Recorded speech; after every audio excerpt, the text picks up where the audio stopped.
Max Scherzer, arguably the best starter in the game, the three-time Cy Young winner, racking up 200 strikeouts for the 8th straight year. In the other corner stands Jacob deGrom, the defending Cy Young champ, baseball's lowest ERA since the start of 2018. Two superstars go toe-to-toe, postseason implications on a perfect night at Nationals Park.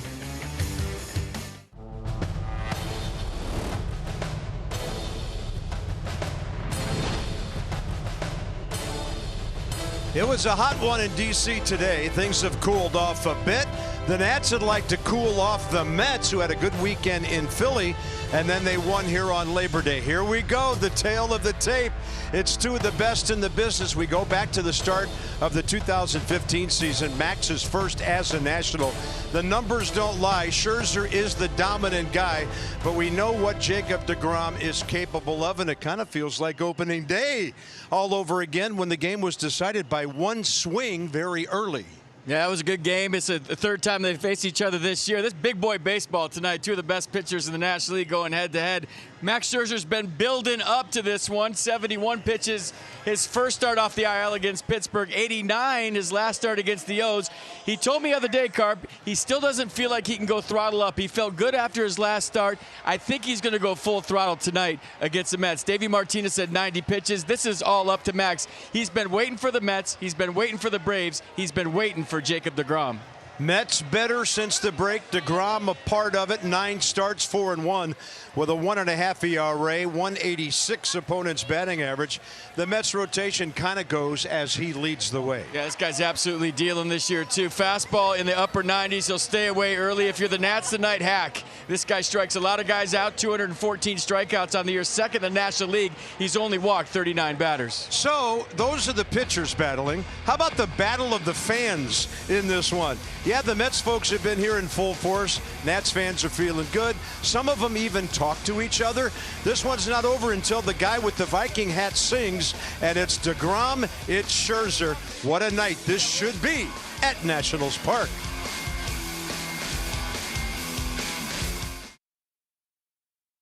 Creating innovative solutions to keep our nation safe. Learn more at Perspecta.com/Nats. And by FH Fur Plumbing, Heating, Air Conditioning, Electrical, absolutely the best. And by PNC, make today the day.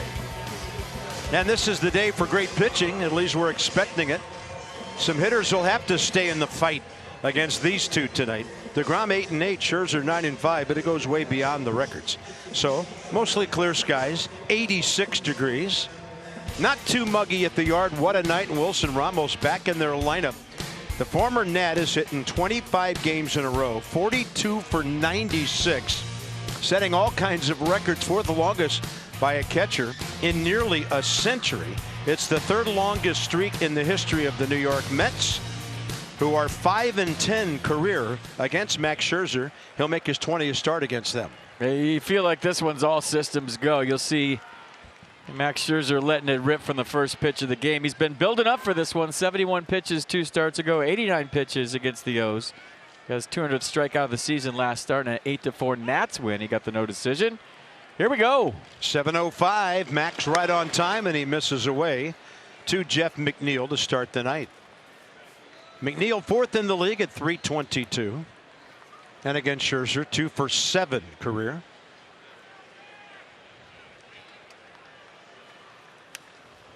Pretty good rip, and it's 1-1.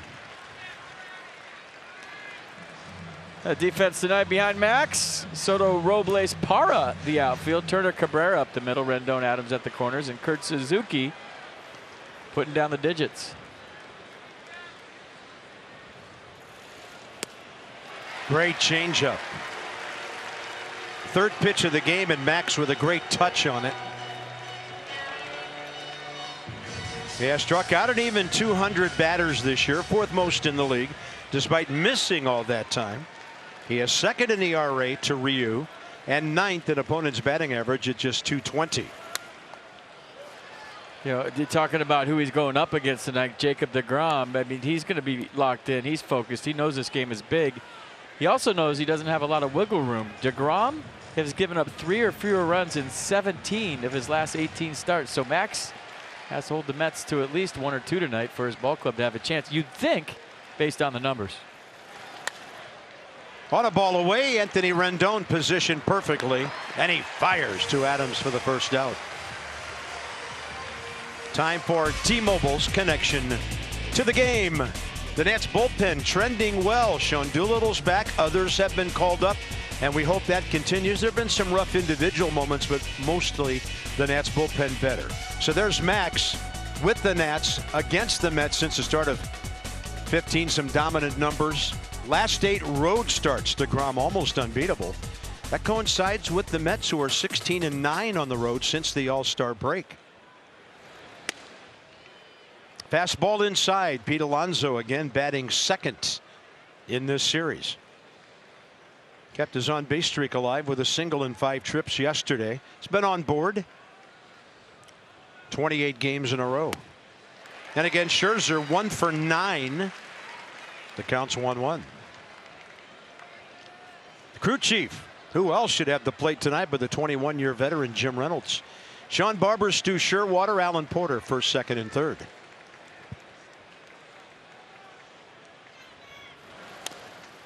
That one right off the end of the bat with some late movement.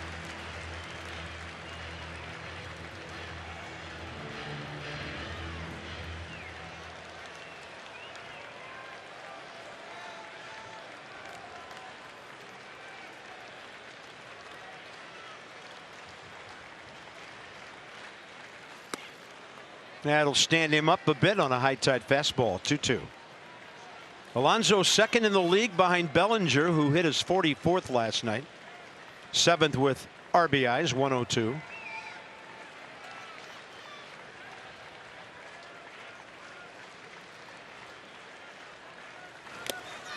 And he struck him out. Alonso now 1 for 10 with 7 strikeouts against Max Scherzer. Well, I mean, Max Scherzer threw the best game I've ever seen against the New York Mets a few years back at Citi Field, the 17 strikeout no-hitter. So he's got to have good vibes going in this one. And you think he likes pitching against this ball club. Hard to believe that was nearly 4 full calendar years ago now. Last weekend of the season, the second last game. Here's Conforto hitting .261 and Scherzer just missing away with the curveball.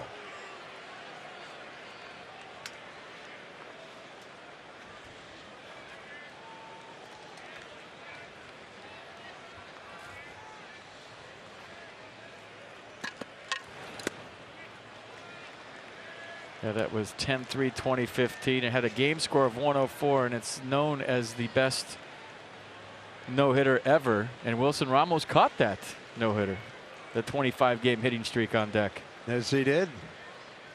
He drove in one of the 2 runs with a sac fly that day in New York, or that evening. So he goes 3-0 on Conforto, who's 9 for 28 against him.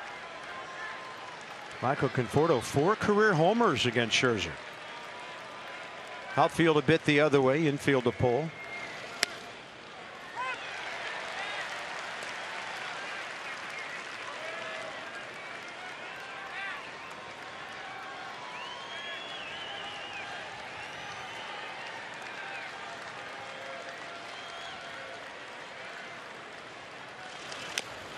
And he's battled back to fill the count. He missed his spot. He wanted that in. It was away with some run on it, but it was 96. So he got away with it.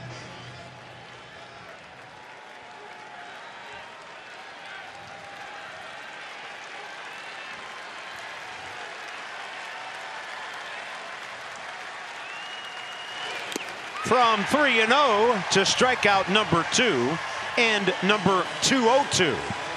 A Scherzer-like top of the first, and now the Nats face Jacob deGrom.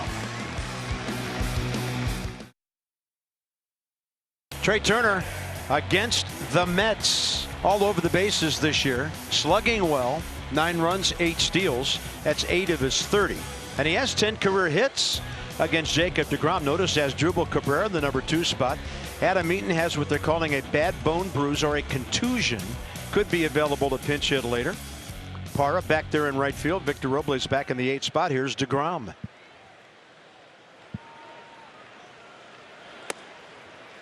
A 28th start of the year for Jacob. Tossed 7 innings for the 3rd consecutive time his last start, August 29th against the Cubs. Gave up 4 runs on 5 hits over 7 innings. Struck out 7 Cubs, didn't walk 1, gave up 2 home runs, both to Victor Caratini. So they scored all 4 runs on home runs off the bat of Caratini last start. Turner takes that one at 97. So Trey not overmatched by any means. Best career numbers of any Nat. 10 for 34 against DeGrom with a homer and 3 RBIs. Adam Eaton pretty good numbers too, but he couldn't answer the bell tonight. Adam 6 for 18 against Jacob.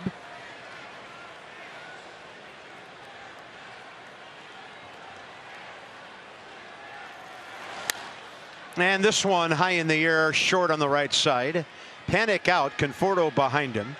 And the second baseman, Joe Panic, for the first out. So the Nats were down 7-0 yesterday, and this is what Asdrubal Cabrera did, a tater. His 15th of the year, and this snuck up on me. I was looking at my scorecard today, and I said 248, 15, those are good numbers. 73 RBIs this year for Asdrubal Cabrera. So we talk about how clutch he is, the propensity to drive in runs. He's flirting with a 100 RBI season. How about that?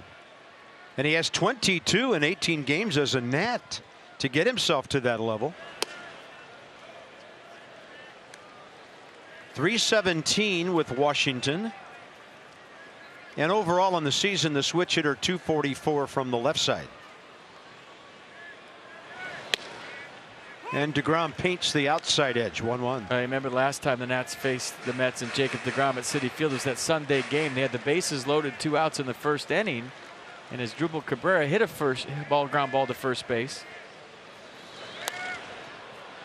And that's the one Pete Alonso kind of dove on, got up, and couldn't hit Jacob DeGrom on the run. 3 runs would score, and those are the 3 runs the Nats scored off DeGrom last time, all unearned on an error by Pete Alonso.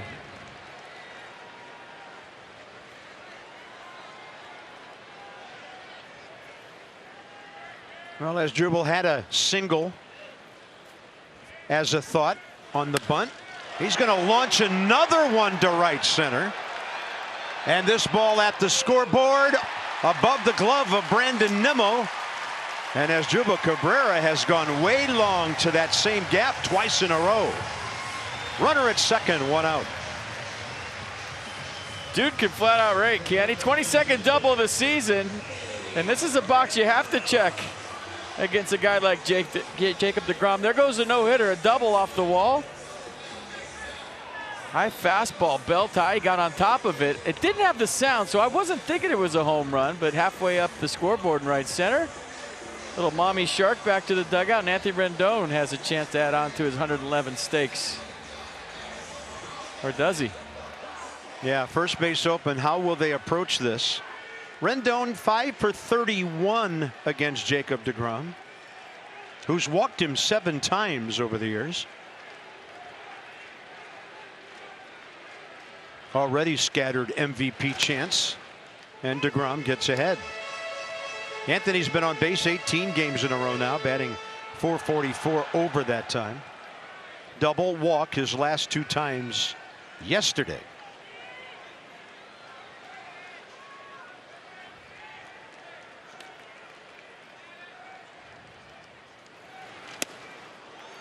Pretty good slider. Time for our Rocket Mortgage game changer. When he swings the bat, he does change ball games. Last 12 games, are you kidding us? Hitting almost .540. The homers, the doubles. So that's 10 extra base hits. And he has 73 on the year.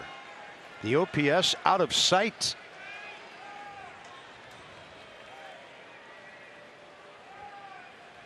.02 with 1 out.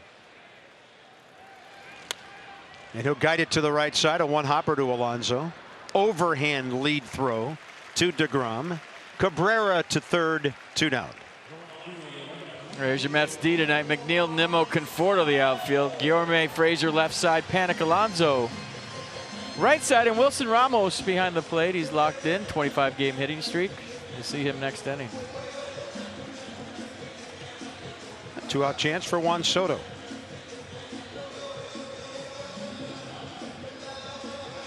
Soto against DeGrom, career 1 for 10, couple of walks.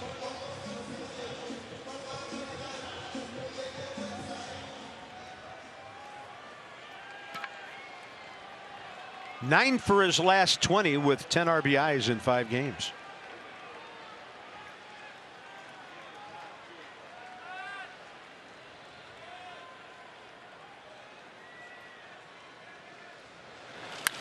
That ball drilled, and the Nats will take the lead. Soto rounding the bag big. He's going to go for 2, and he is safe. That's his 96th RBI, and a huge early run for the Nats. Pair of doubles here in the first. I don't think Jacob deGrom has pitch around anybody in his vocabulary. You're wondering, is he going to pitch to Juan Soto here? No offense to Matt Adams on deck, but that's Juan Soto. They threw him a changeup up in the zone. Soto sat on it, drilled it in the right center field gap, and that double was made right out of the batter's box. His first 3 steps, he was getting it, and deGrom can't believe he hit that changeup or that he left it up in the zone. 63 extra base hits for Soto now. Here's Matt Adams. I watched the video of Soto versus deGrom last start at Citi Field before the game. He started him off with changeups. He was slow, couple changeups early, tried to pop the fastball late. I don't know if Juan Soto saw the same video today or just reacted to that changeup, but he started him slow last time he faced him and tried to finish him firm. Walked Soto first time up that day, got him on a fly ball and a grounder later. But Juan hit the ball hard once against him, and he's already done it tonight.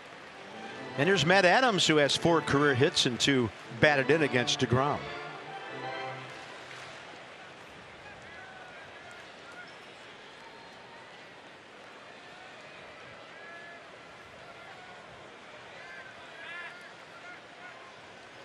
Nats are 52 and 24 when they score first. Wow. Well, good clutch hitting by Adams this year. 0-2 from one of the best in the game coming. And he'll take the fastball just up and away at 98.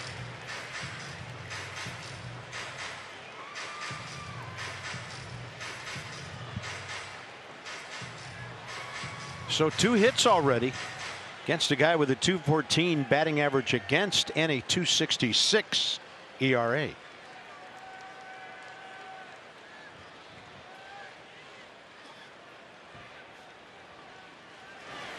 Swing and a miss on the changeup. Big first for the Nats, though. Cabrera with 1 out. Soto with 2 down, wearing out the gap in right center. After missing a month, and I had a chance to catch up with Wilson Ramos, who worked with Scherzer, caught him in parts of 2015 and 2016. And Ramos says if Max Scherzer is on that mound, whether he came back from the IL or not, he's ready to pitch, and he's ready to pitch against the Mets. He says his knowledge of the game, of the hitters, his scouting report, Scherzer leaves no hitter or anything left, no stone left unturned. So he expected a good battle today. As for his approach for Scherzer, doesn't change. He says you hope that he makes a mistake. He doesn't make many, but if he does, I'll put a good swing on it. Yeah, 2 guys who know each other really well. Wilson is 3 for 14 career against Max, and he will have earned it big time if he gets his hitting streak to 26 games tonight. Scherzer first inning, 16 pitches, 10 strikes, and he gets ahead of Wilson with a fastball up in the zone. Ramos sitting at 298. 122nd game of the year. He's had 409 official at bats.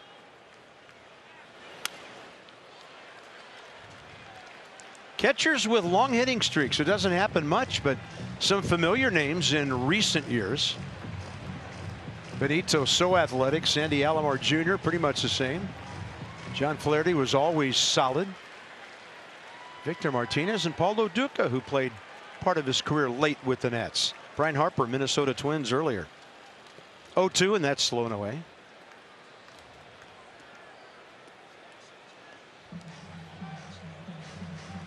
Ray thinks about Benito Santiago throwing guys out from his knees, but he could hit too. He could. Yeah, Benito could do a lot of things we never saw catchers do before that. 1-2. Swing and a miss. 3 swinging strikeouts in a row. I'll tell you what, when you see a guy pitch, as long as we've seen Max pitch every 5th day over the years, there's a look that he has when he's locked in. You didn't see it in his first start back, the 71 pitch performance against Pittsburgh, kind of feeling his way around. Saw a little bit against the Orioles last time, but here in the 2nd inning, he's got that look. The confidence is back. He's got that swagger in his game, and he is locked in. Here's Brandon Nimmo. And Scherzer getting ahead of everybody right now. Nimmo had a good day yesterday in his return off the IL. Couple of walks, RBI double, scored a run.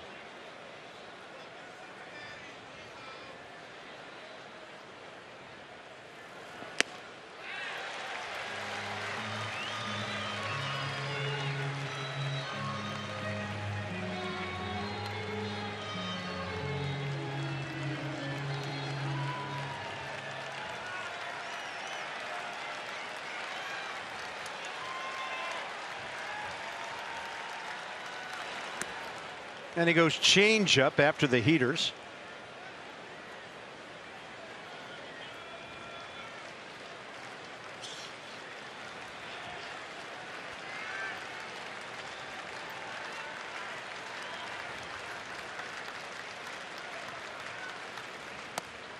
Doubles up on that off speed. 2-2.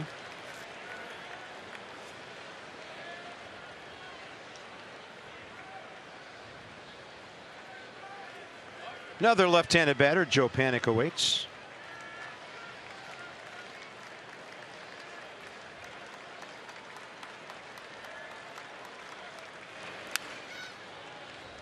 Or 95, 96, coming out free and easy here early.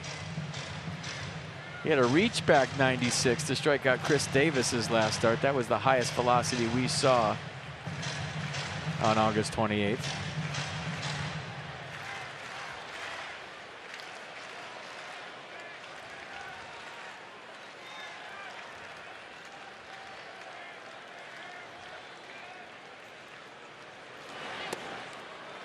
Curveball over and low. Nimmo, no, he's pretty good at working counts. We saw him with an 11-pitch walk early yesterday. He's spitting on the off speed too. Changeups and a curveball, and he hasn't even budged.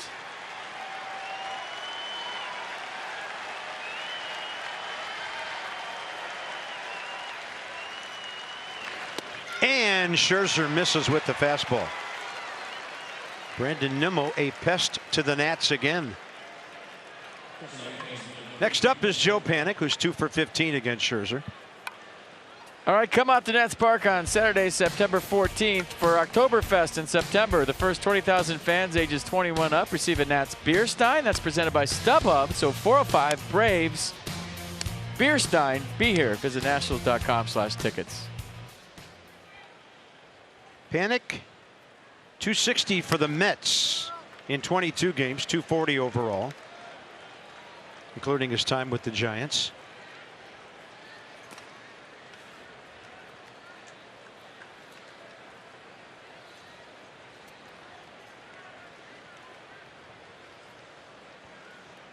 Rendon toes to the grass on the third base side.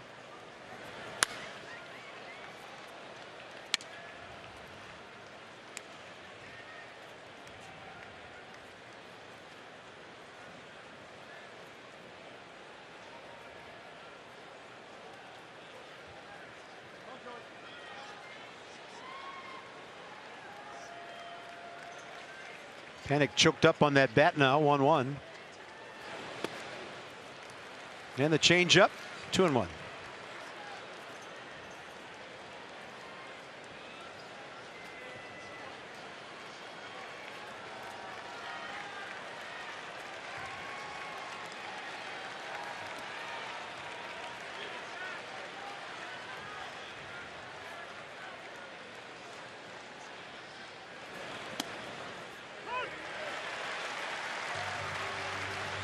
Well, that's 2 hitters in a row that have picked up the Scherzer change early.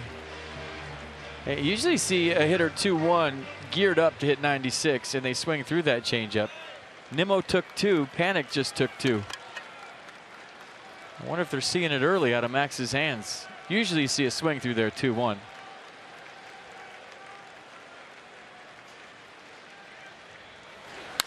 Challenge heater, and Soto to his left.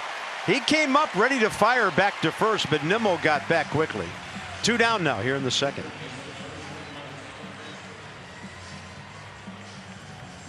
Todd Frazier back in their lineup tonight, batting 7th.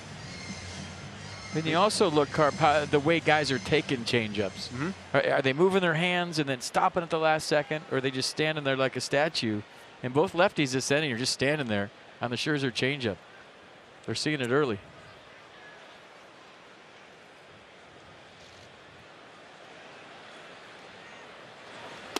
Well, somebody on the third base side is good at that, because I was told today that Jacob deGrom's problems early in the season were because other teams were picking up what he was doing when he threw off-speed pitches.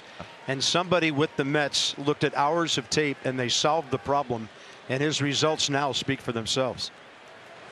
That doesn't necessarily mean he's tipping it. They're just seeing it early, is what I'm saying. Well, they said deGrom was tipping, not that Max is. But same sort of thing, hitters were just not biting.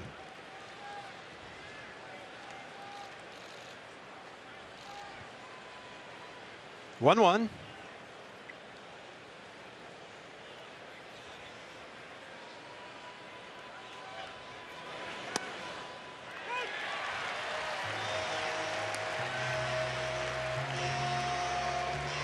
Pretty good slider for a strike.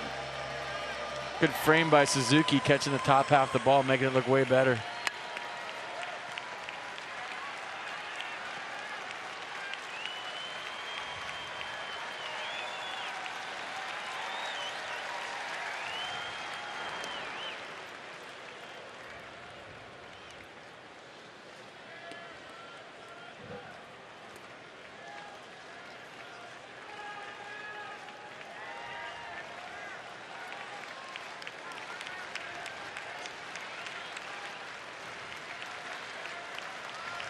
One and two to Frazier, who's 1 for 11 career against Max.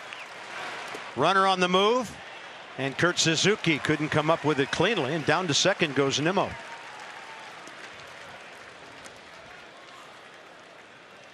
Second steal of the year. He's had a bad neck most of the season, hasn't played much.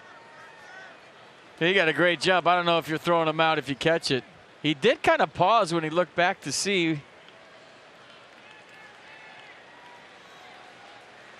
what the call on the pitch was. Slowed down a little bit, but I don't think Suzuki had a shot either way.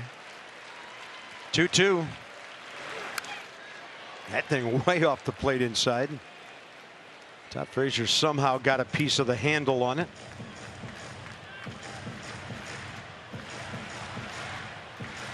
Not a big crowd, but very engaged here early. They're cheering on just about every pitch Max makes. Once he gets to 2 strikes, he's already struck out 3.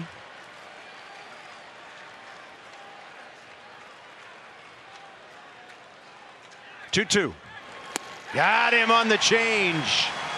That baby really diving. 2 Ks in each of the innings so far, and the Nats still on top. Let's have a lead early. 6-7-8. Kurt Suzuki, Gerardo Parra, Victor Robles.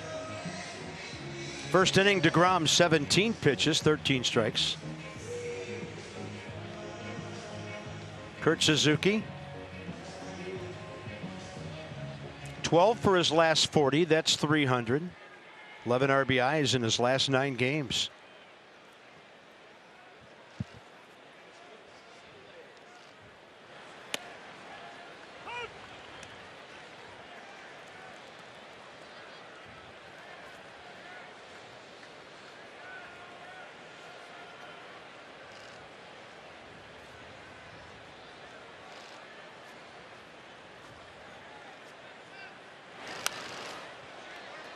That one to his liking, a bit up and in. As you enjoy a Miller Lite tonight, look forward to the Hold True moment later in this ball game. These two guys pitching, you might have already seen it.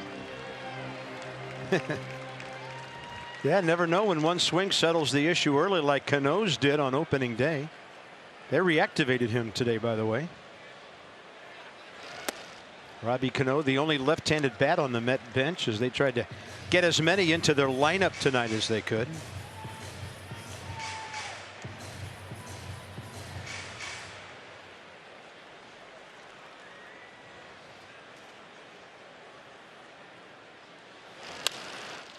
And this one to short. Third hop right in front of Guillorme. Second ground ball out for DeGrom, and Gerardo Parra is next.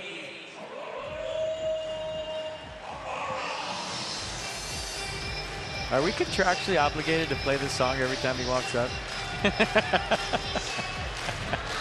I'm told the attorney said first at bat for sure. All right, that's my favorite one, the Marty Feldman shark. Check out the eyes. Those are good. Check out Grandma Shark. She's into it. I love it. He has 4 career hits and a homer against Jacob deGrom.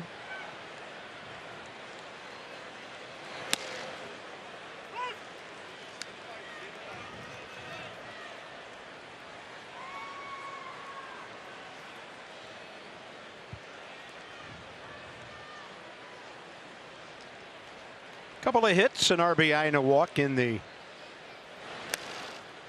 series against Miami over the weekend.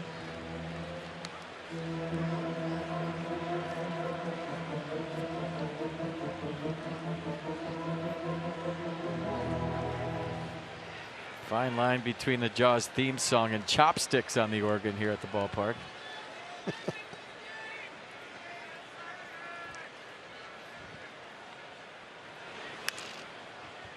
One is the first thing you ever learn on the piano, and the other might be the last thing you ever learn on the piano. It depends on where you're playing the piano. Yeah. It's on the Titanic. That just looks like a nose. A rhinoceros. Yeah, that's head. a rhino helmet there. Hey, whatever. Hey, he's trying. Nice try. I like it. 0-2. And Parra will take it away.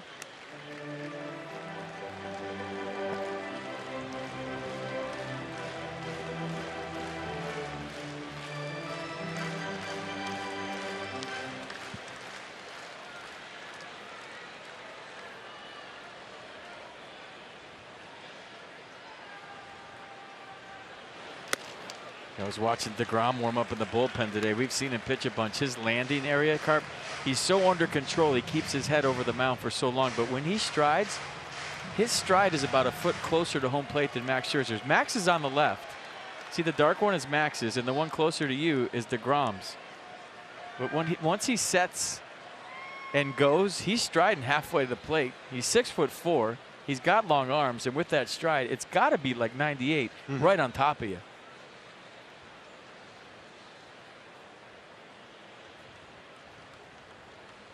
Two. Parra swings through the hook. DeGrom, second strikeout. Watch how long he strides to home plate. So there's Max's landing area, the dark spot on the left, and then look where DeGrom lands. Almost a whole shoe length in front of Max's.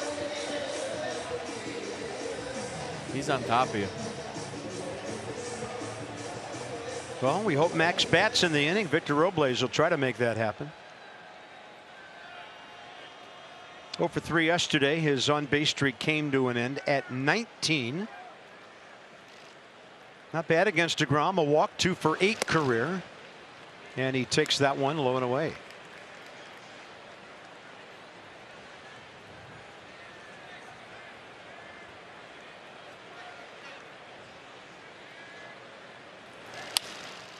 That's a fair ball inside the bag. It'll hit the short corner. And Robles easily into second base with a 2-out stand-up double. The Nats 3 hits, all 2 baggers. Looked like it might have been a change up there. 92 kind of turned it over. Robles stayed out in front of it. Right between Frazier and the bag. So the threat of the base hit bunt and turning the lineup over with 2 outs had Todd Frazier in. Victor takes advantage, and now it's pretty clutch with runners in scoring position over his career. Gets a chance to make it 2-0. We're in some danger over here. Max Scherzer on the air. 8 hits, 2 RBIs.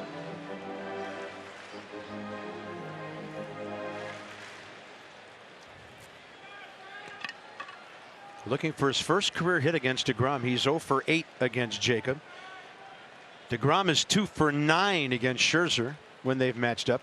5th time in their careers, including the 3rd time this year, they have pitched against each other. It happened twice in the 17 season. Conforto is so shallow in right field.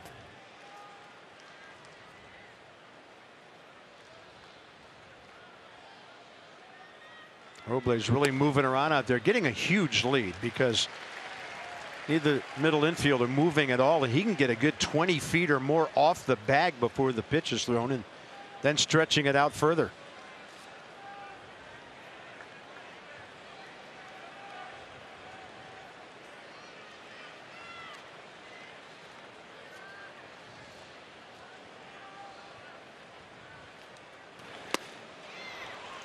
One and two.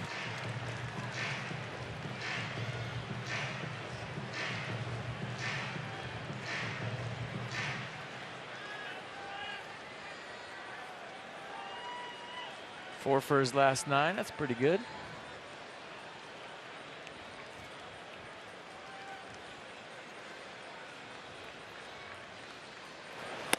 Swing and a miss as DeGrom doubles up on the slider. Each pitcher 4 Ks, but the Nats have the run.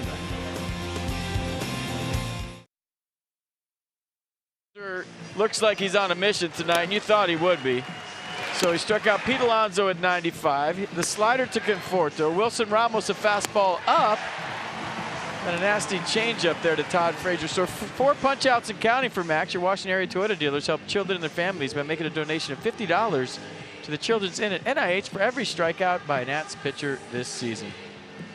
All right, check this out. Great story. Aaron Barrett got called up to the big leagues after a long battle. Tommy John surgery, plates in his arms, and today he got called up. Check this out. Today, I want to recognize a winner on our team. You've been an inspiration to me, brother. Inspiration to the coaches and to these players.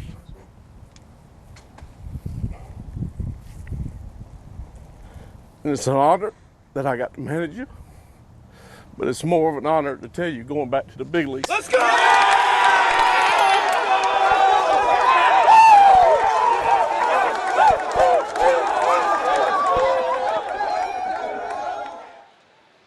Manager Matty LeCroy, one of the greatest men in our organization, former Nats catcher, and unbelievable news he got to deliver to Aaron Barrett today. Yeah, remember in 2015, He had the sprained elbow. He had Tommy John surgery. On his comeback in 2016, he snapped his arm in a rehab assignment. Well, he was coming back in Florida. They put a plate and screws in his arm to hold it back together. He was invited to Major League Camp this year as a non-roster invite. He said, I'm not just here as a token. I want to make it back to the big leagues. He said it's going to be a great comeback story. And here he is tomorrow back in the major leagues. Great pitch by Scherzer. Off speed. Strikes out Guillorme. And now Suzuki throws him out. And he's one of our all-time favorites. Just a wonderful human being. We're so excited for him. Well, remember his first game in spring training this year. Yeah. He came out and pitched an inning, and everybody was waiting for him when he came back to the dugout after he made that appearance down in West Palm. The guys absolutely adore Aaron Barrett, and so do we. Yeah, 99 guys out of 100 would shut it down after the second time when the thing snapped. And apparently a lot of guys got sick to their stomach. They heard it. It was a gruesome scene. And he even said he had doubts that he could come back initially, but if you just know the person and the perseverance, what he's made of. I got so many text messages today from former teammates of Aaron Barrett's here in D.C. Ryan Matthews, Kevin Franzen, everybody so excited, so fired up. It's just such a feel-good story. So Max on a roll, 5 strikeouts now. DeGrom has 3 his first time through the order. And now Jacob against Max. 2 for 9 career with a walk in this pitcher batter matchup. And a chopper right side. Matt Adams to his right gets it to Max in plenty of time to find the bag. 2 down. Let's go inside the numbers presented by PNC. So this season we talked about what they've done since 15. So this season Max ahead in ERA. DeGrom, because Max missed so much time in strikeouts, but the distance is closing there. They're durable. Walks innings, walks hits per innings pitched, and now opponent's batting average. 2 outstanding young talents. All brought to you by PNC. Make today the day. And here's Jeff McNeil at the top of the Mets lineup. The Cy Young is open. Ryu's not been the same guy he was early in the season. Max missed a month, but his numbers still hold up. Steven Strasburg, I think, is the leader in the clubhouse right now, but what do I know?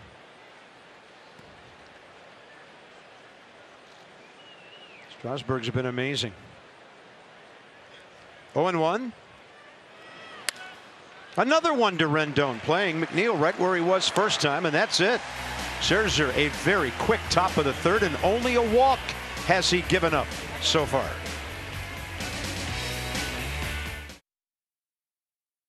Top 1-0. Top of the order, Mercedes-Benz with our due up, the best or nothing.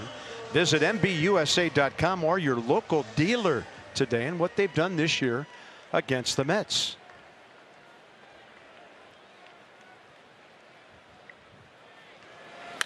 Turner, he'll add to his total. First pitch. Great speed aboard, leading off the third. So important for the Nats, after the way Syndergaard pitched yesterday, to get something going early in game 2 against this great right-hander. And a little slider here from DeGrom that just stayed up. Trey Turner all over it. Right back up the middle. 30 stolen bases on first. And Wilson Ramos and Jacob DeGrom, a battery that you can steal on. Wilson Ramos 13 for 91 this year, and DeGrom pretty deliberate to the plate.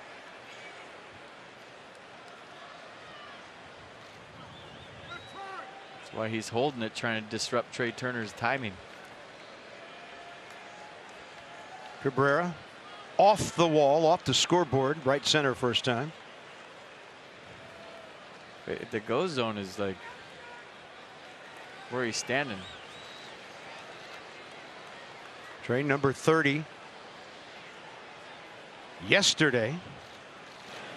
See that Max shirt in the background when Trey was in his lead? That was scary.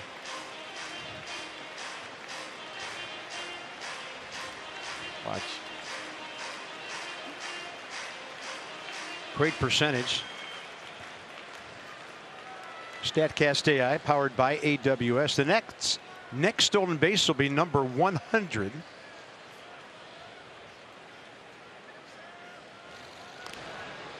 I think against the elite pitchers, you have to find ways. You have to create ways to score runs. You're not going to string 3 or 4 hits together against a guy like Scherzer or DeGrom. So the stolen base, the small ball, 2 out knocks with the runner on second. Just getting to second is winning a battle against these guys.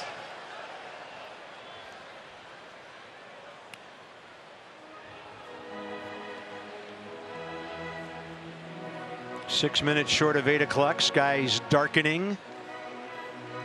Looks like the lights have pretty much taken effect. Now Trey's been on 37 of his last 39 games. Hitting safely 14 of his last 16. And as Dribble takes it upstairs, count leverage 2-1. Hey, rushing his delivery because of Turner on first. Trying to be a little bit too quick to give Wilson a chance. Now he falls behind 2-1 to a guy that can shoot you out of the yard.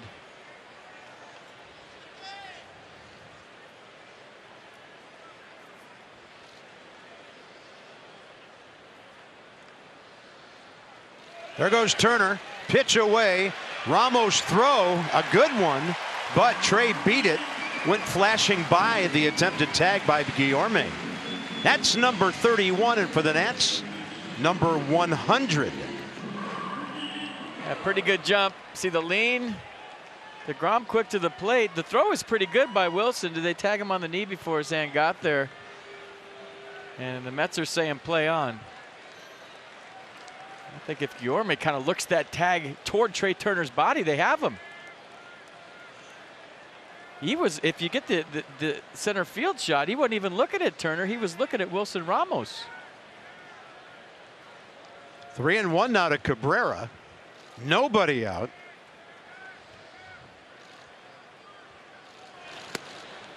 Two on, nobody out for Rendon.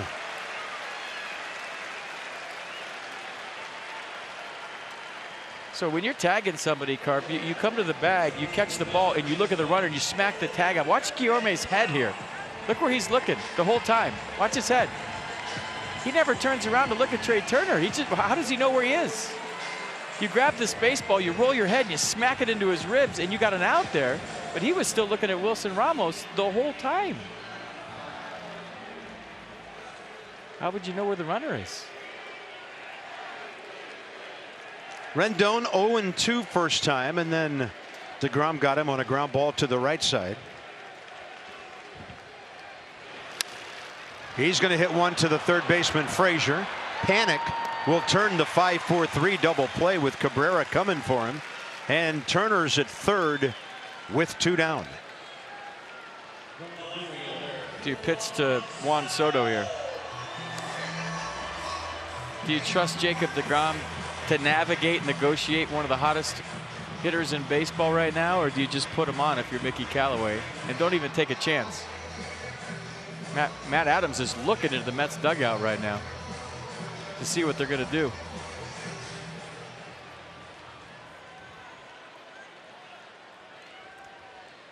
All right.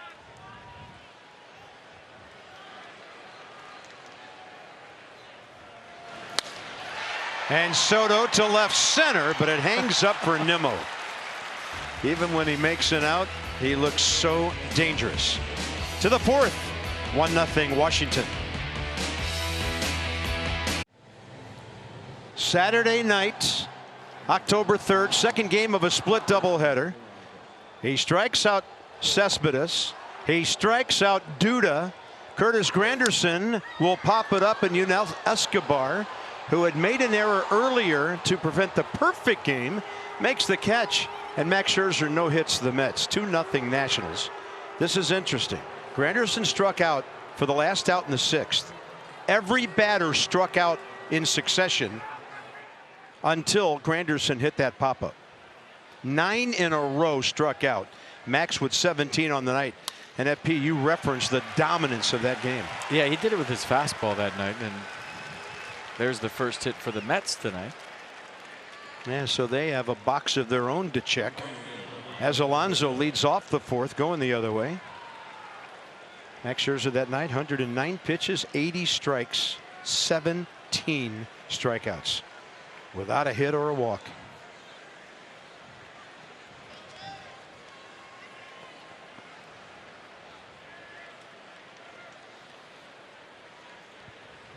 Here's Conforto, struck out swinging first time.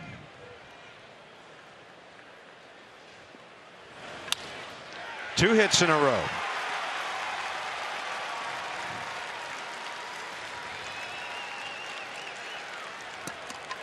Oh, it's Parra come in for that ball. He was baiting Pete Alonso to try to go to third. He came in slowly, hoping that Alonso would run, and he was too smart to take a chance with nobody out.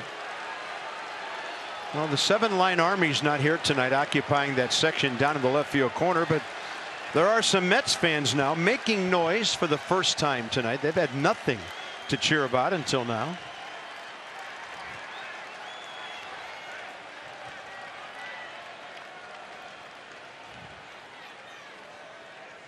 Wilson Ramos struck out swinging on a high heater first time. And now they have 3 hits in a row. Ramos has a 26-game hitting streak, and this game is tied.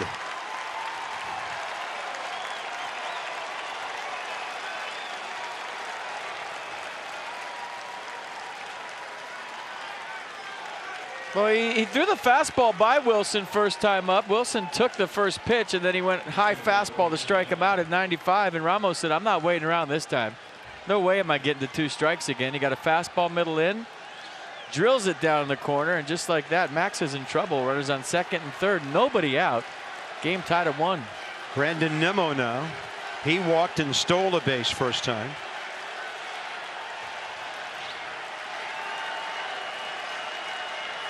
Suddenly the ballpark's a shouting match. And Nimmo takes it in there.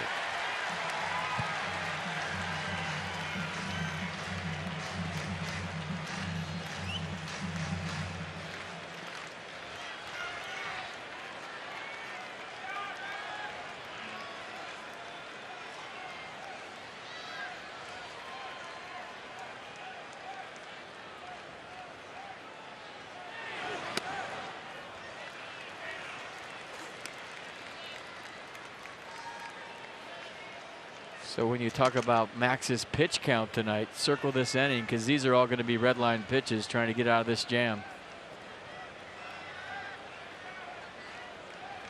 Anything he throws right now for the rest of the inning is going to be max effort. Great Max fastball, 1-2.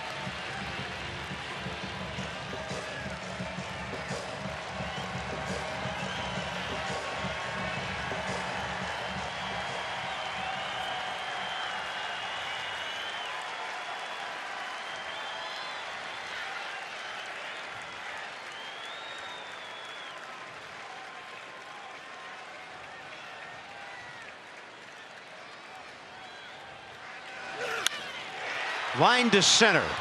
Robles not much of a chance to get behind it, and he'll throw to short to hit the cutoff man, and the Mets take the lead.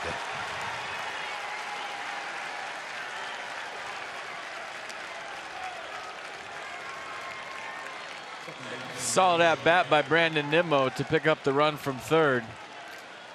Anytime you put a ball in play off Max in that situation, you're doing something right. 2-1. Joe Panik hit the ball hard first time, lined out to Soto in left. Catcher on second base, maybe change up the sequence here.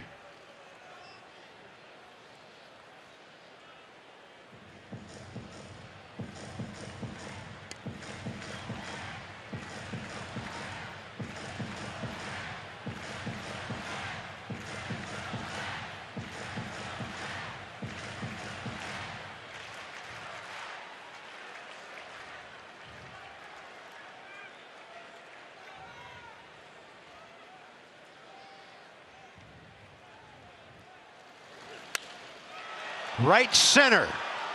Parra can only watch it, and that ball is gone. A 2-run homer by Panik, his first as a Met, and it's 4-1.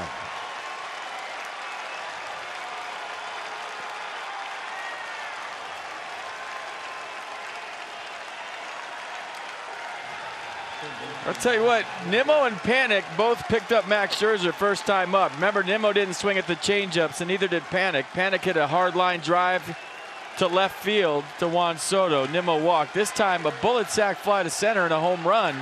Both those guys are seeing Scherzer tonight real well in their 2 at-bats where maybe Wilson didn't his first time up and did his second time up. Here's Frazier.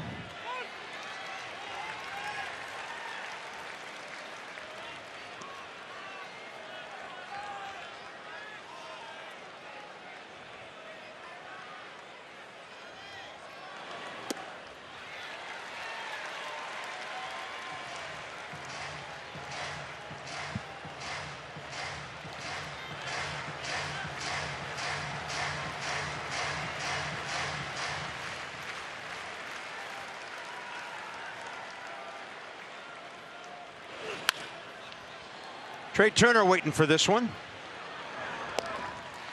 2 outs.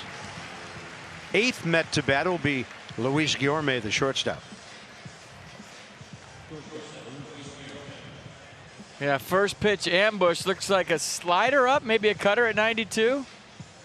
Yeah, a cutter that didn't cut, and Panik caught it out front.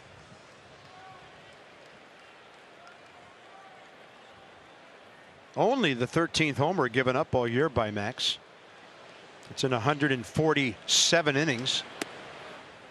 Breaking ball in there to Guillorme, who struck out swinging first time.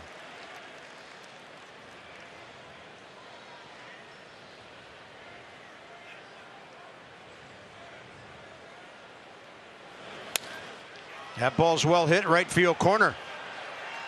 Fair. Parra picks it up in front of the 335 mark, and DeGrom will bat here in the fourth as the 8th man up.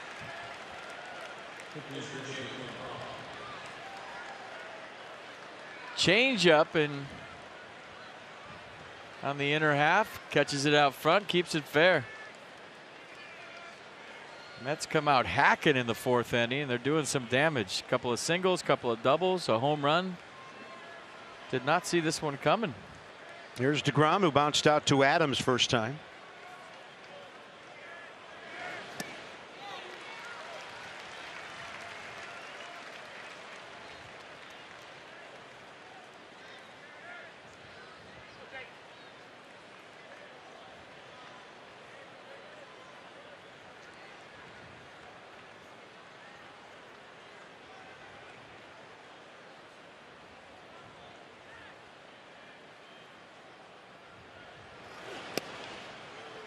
And with the fastball, 0-2.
Three and two. And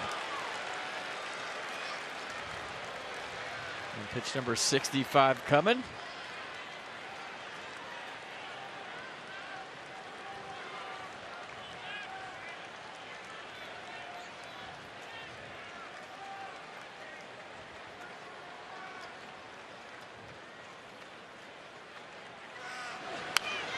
And DeGrom, a good athlete, hangs in there, takes a good swing.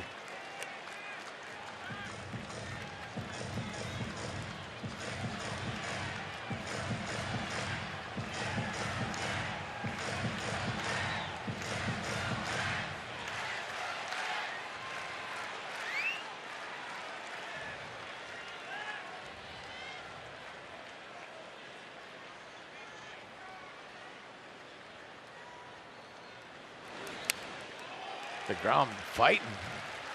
Shortstop in college. For a bit, started pitching his junior season.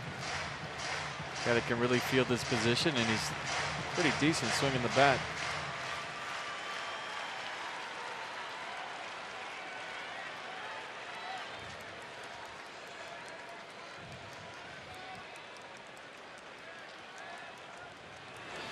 Swing and a miss. Scherzer, strikeout number 6. Mets strike for 4. And the 4th inning of Nationals baseball brought to you by the redesigned 2019 RAV4. Ready for any adventure, go Toyota, and let's go places. It's our Geico President's Race. We're a little short-handed tonight. Teddy being taken out by everybody. And George, 1 is the loneliest number. He goes in solo to win. Teddy's soft. He didn't get pushed. 4-5-0 Mets. 1-4-0 Nats. It'll be Adams, Suzuki, and Parra.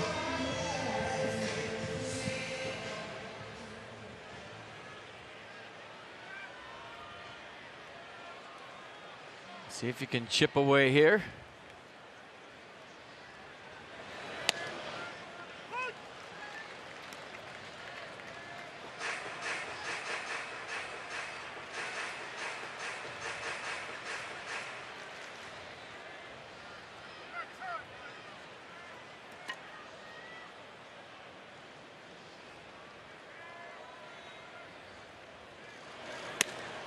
Yeah, that was what I thought the Mets game plan would be first time through, but second time through they said, hey, what are we waiting around for? Max has got his good stuff. He struck out 5 of the first 9. Let's go to Hacken second time through, and that was a quick 4 runs. That was boom, boom, boom, 4-1 out of nowhere. Almost like they changed their game plan. They wanted to see what he had first time through. And I think they were so impressed, they said, we're not getting the 2 strikes. Let's go. Forget this. We're hacking. Team game plan. 2-2.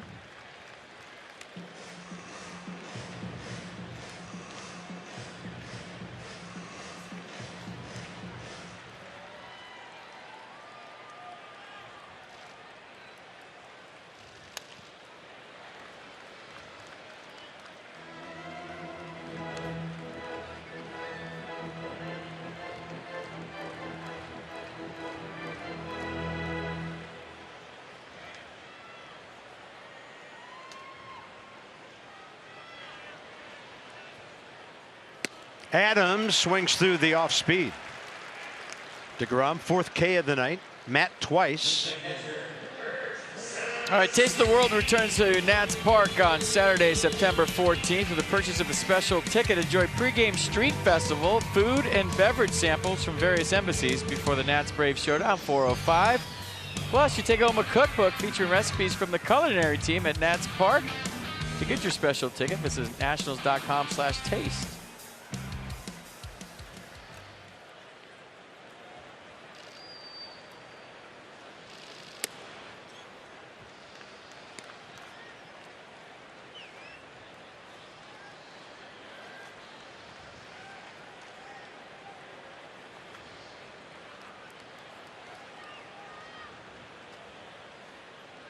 Kurt Suzuki, ground ball to short first time. Fly ball deep left center this time, but over is Nimmo. Right over the shoulder of McNeil. Center fielder took charge, 2 down. Next up, Parra.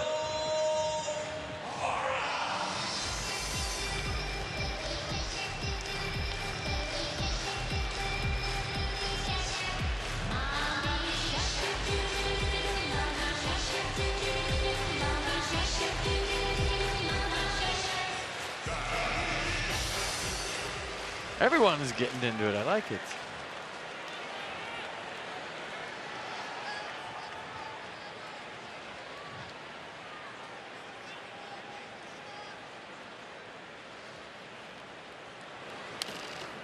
And Gerardo trying not to get to 2 strikes. Fouls the changeup on the first one.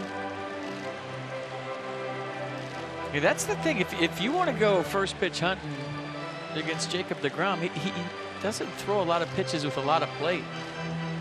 Wilson looks like he caught that one somewhere in his jaw.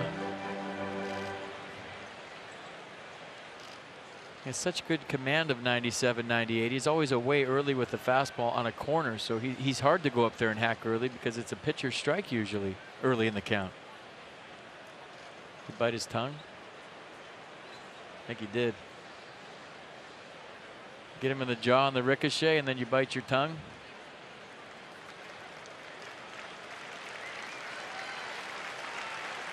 Looks like it did.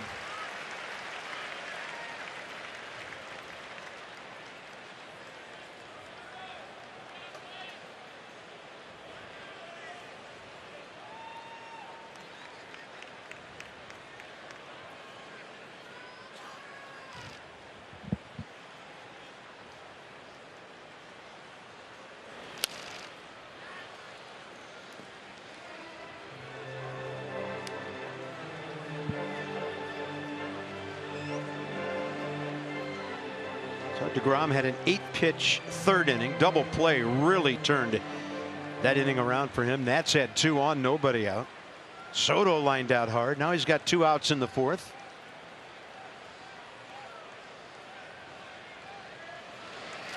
And Parra taking the curve in the dirt.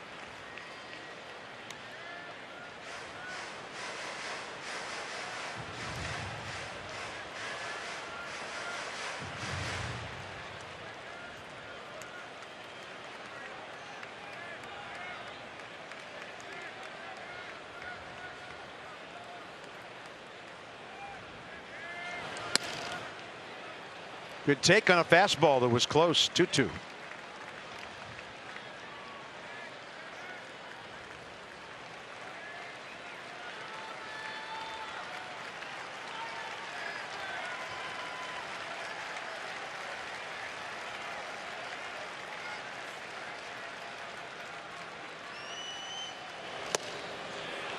Another good take. But you see how he's just teasing you, though? On that outside corner, tried to bring back that slider. Rarely gives you anything good to hit. Check out the whole sequence. There's nothing up in the zone or over the plate. Everything's just on corners and down.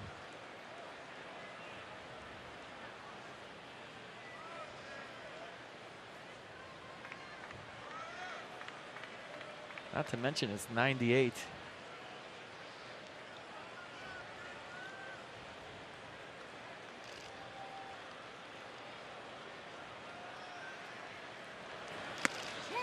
Strike 3 call. Parra thought it was up. Jim Reynolds rings him up, and the 4th inning is over for the Nats. For Gerardo Parra, I mean, if strike 1 or strike 2 they call on you, that's fine, but strike 3, that's a tough one to live with. So look at that angle, how much he moved his glove. Watch this on the Exmo. The guys are going to freeze it for you right when Wilson Ramos catches it. Okay, that's where it is. Now watch Wilson's glove after he catches it. Look how much he pulls that down in the zone. So Wilson's telling you he thought that pitch was high. Watch this look by Gerardo. So he thought it was high. We thought it was high. And I think it was. Yeah, it's a rough ride against this guy. So Max back to work, trying to get back on track here. Struck out DeGrom to end the 4th inning. He faces McNeil, who's hit a couple of ground balls right to Anthony Rendon on the other side.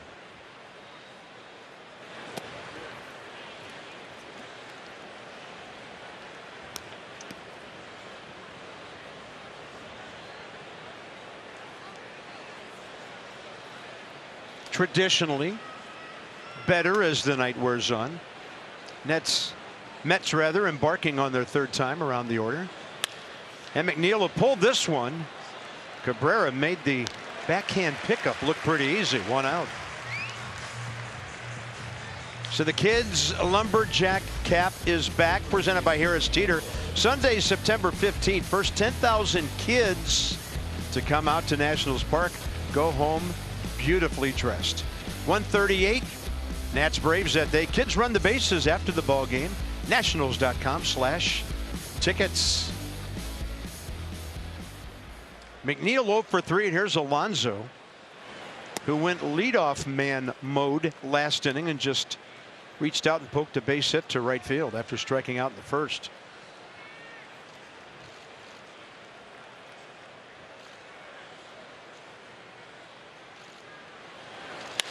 Then he pulls this one. Didn't hit it very hard, and Soto there, 2 down. Next up, Conforto. Davies Ball Club 6-11 against the Mets this year. New York's won 4 out of 7 at Nationals Park tonight and tomorrow remaining.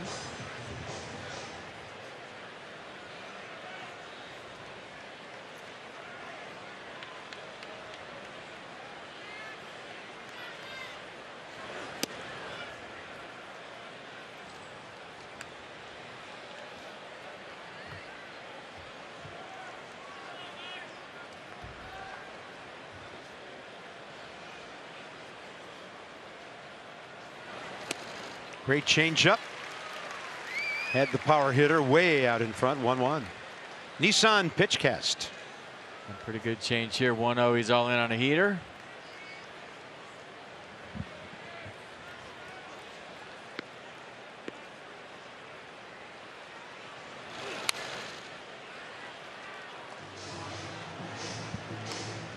And more in the season series where the Mets are averaging right around 5.5 runs a game. Nats just under 5. New York much better when they get guys in scoring position. It's all Nats with speed. Starter ERA's pretty much a wash in the bullpen because of the early season, a wide disparity. 1-2. Strike 3 call. Scherzer a very quick top of the 5th. He'll bat after Robles and before Trey Turner coming back.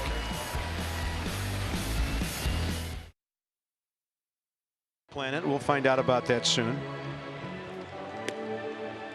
Wait, what? Oh, that's the moon. Oh, all right. But they are talking about reinstating Pluto as a planet.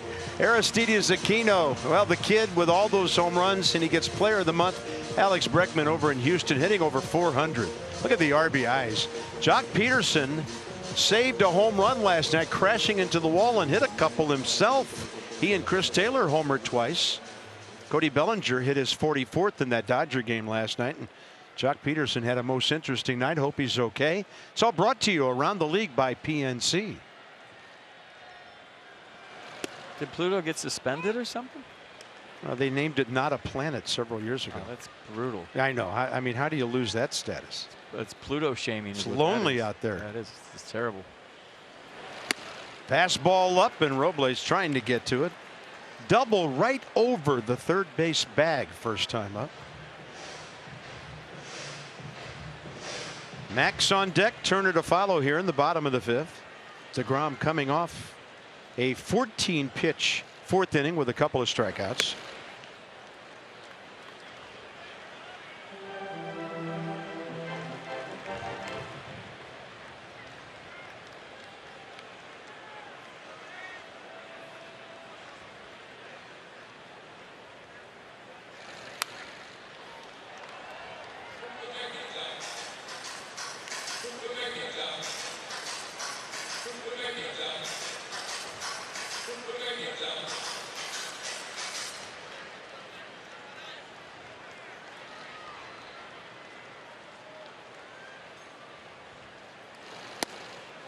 That was close.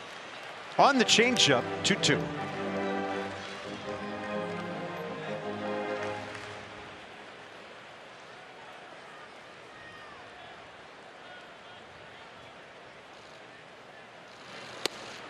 What's a big pitch? He can get on, steal the base, you bunt him over. It's not necessarily an automatic bunt if Robles gets on with DeGrom and Ramos as a battery and make this a 4-2 game in a hurry. Big pitch coming.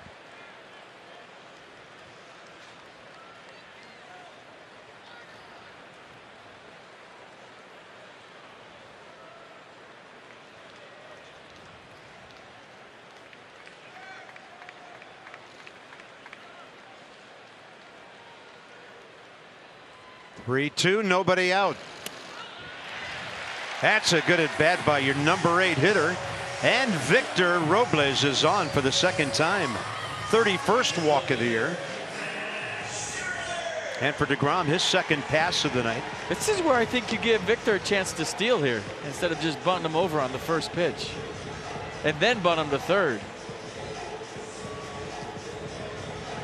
Curious pitch selection there, up by 3 to the 8th hitter. Off speed 3-2. See if that hurts him. Two great rookies right there.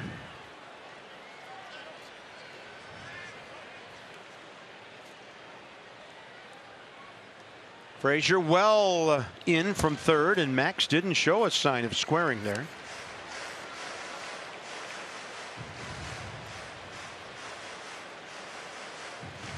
Big leg kick from DeGrom on the first pitch. I think he thought Max was bunting, and he didn't rush his delivery to home at all.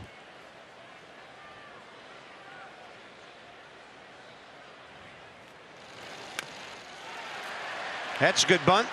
DeGrom just kind of a courtesy look to second.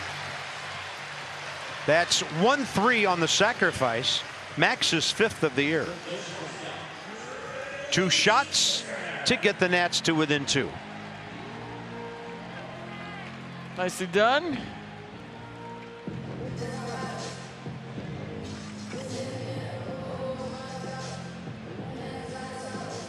So trade, base it up the middle last time to lead off the 3rd. Stole 2nd. Cabrera walked. And then DeGrom, probably his biggest pitch of the night, got Rendon to bounce into a 5-4-3 double play right before Soto lined out to center.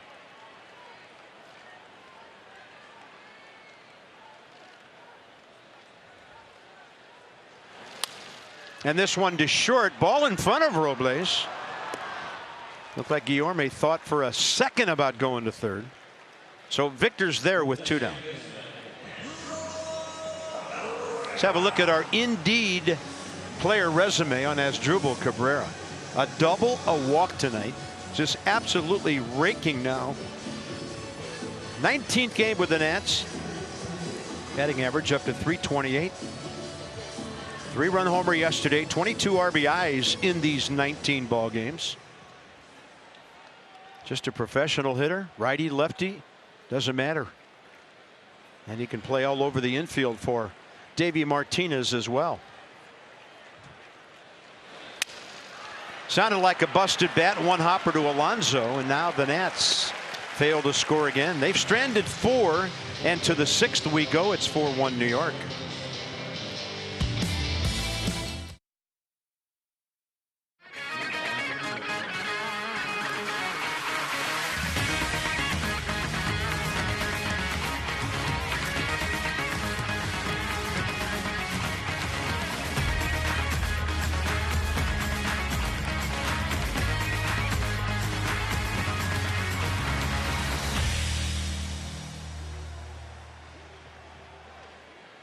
Mets 4, Nats 1. Wilson Ramos, top 6. He wasted no time. 2 on, nobody out in the 4th. Doubled down the left field line to give New York their first run, and now he's hitting 26 in a row. 43 for 98 during his hitting streak. How many hitting streaks do you ever hear of spanning nearly 100 at bats? That's 1/5 of a season for a lot of guys. Rendon will give a little bit and go to his left, and he knows he has plenty of time for the first out, 6th inning. So the Mets box all of their runs, all of their hits in the 4th.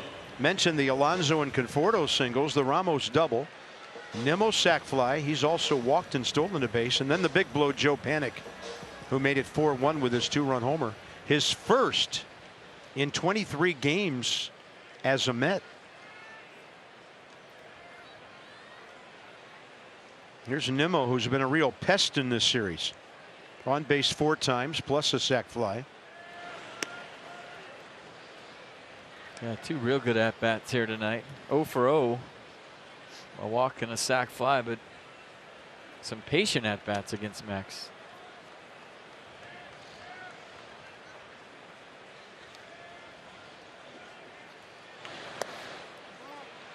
Two and 0.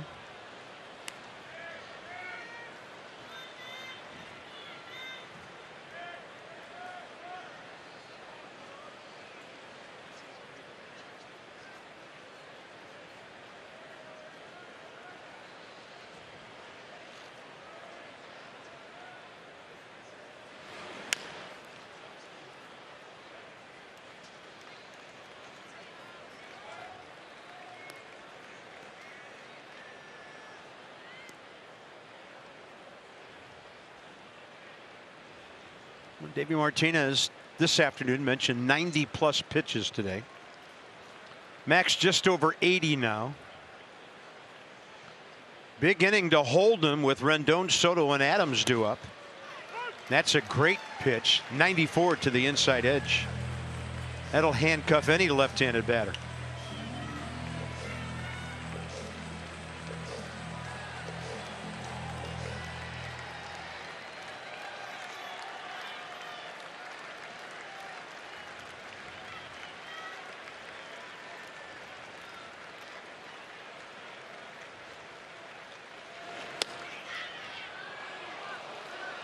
Backdoor cutter, I think he thought he had him. You could see his body language there after the pitch. Kurt Suzuki framed it up. Didn't quite come back enough.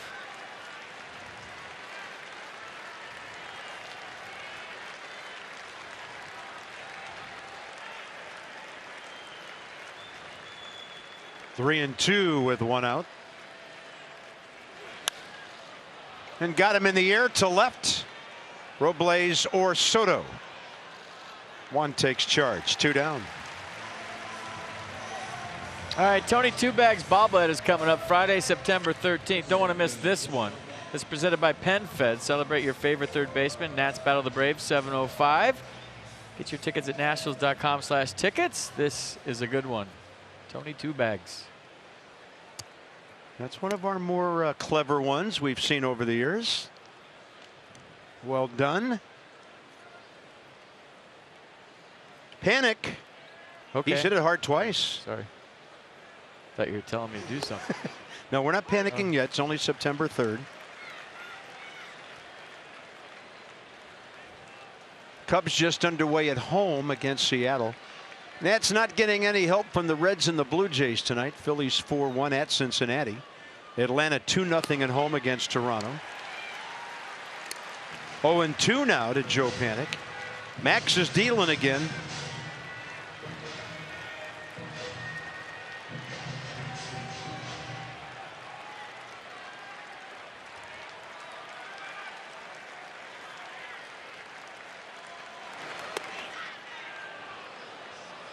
Misses have been very close this inning.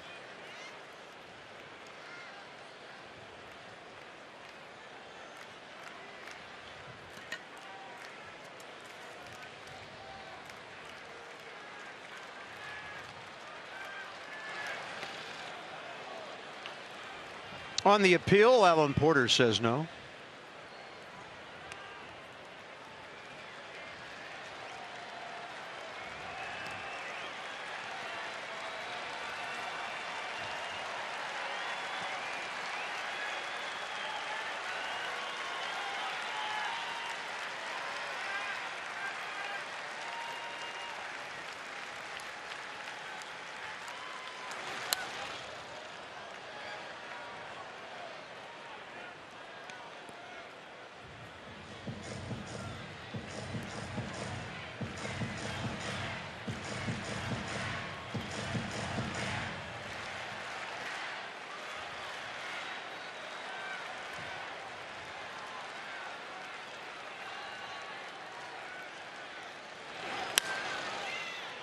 Out behind second, it's Turner.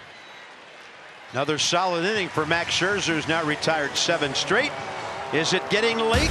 It'll be Soto and Rendon. Matt Adams to follow them. Anthony 0 for 2 tonight. Soto has an RBI double. These two need to start doing what they've been doing for the last week, raking.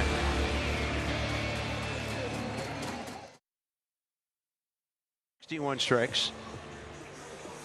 It's like a pretty animated conversation. That looks like he's done some handshakes, some knucks. And Davey, after he said 90 plus for Max today, was asked an interesting question. Is Scherzer at the point yet where he can still talk himself into staying into a ball game? And Davey hedged it a little bit. You know, you just kind of take the situation as it comes. If it's 2-1 FP, or if it's a tie ball game, maybe he still pitches. 4-1. And battling the lights on the tail end of that line drive, Conforto puts it away, and Anthony Rendon swinging early in the count tonight against DeGrom is 0 for 3. That's rare. So the Nats box the doubles by Cabrera and Soto, 1 out apart in the first for the only run. Robles a 2-out double in the second. Turner single, steal, Cabrera walk in the third, double play wiped out that rally. And then Robles a walk in the fifth, and that's been it. Wander Suero.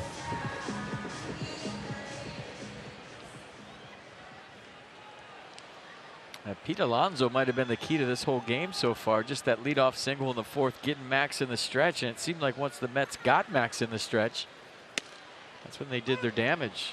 The only other time they had him in the stretch all night was after Brandon Nimmo walked in the second. There was a hard line out to left by Joe Panic, and then Todd Frazier struck out.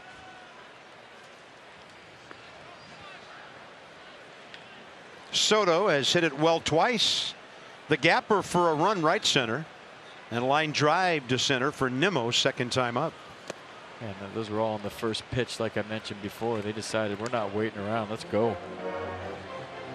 It was ambush city in the fourth for the Mets.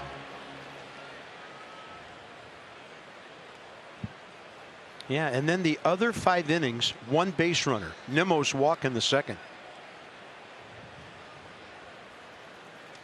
Whoa, that got one. You can hear it up here. Ouch. Ouch. Oh, got him right on the elbow.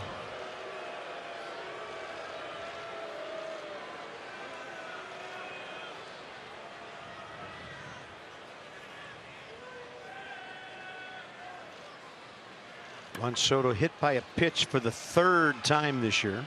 Sometimes it's just the funny bone. It gets you right on your funny bone. It feels like you stuck your finger in a light socket, and then you start to get the feeling back eventually. See where the ball hit him right there.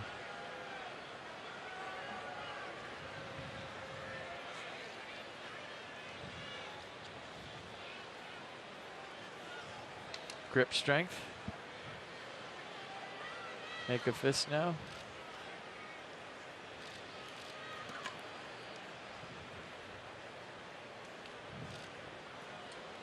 With the day game tomorrow, it's not good.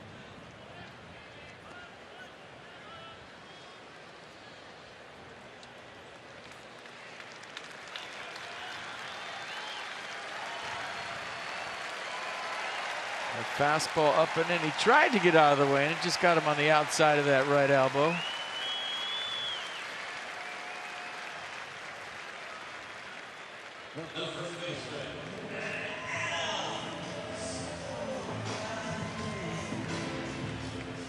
Pete Alonso saying, "You ever wear an elbow pad?"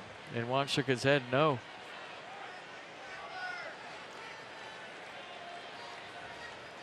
Pete wears that thing right hanging off his tricep on his left arm. And DeGrom gets ahead of Matt Adams, who has struck out swinging twice. 2 sluggers looking out for each other.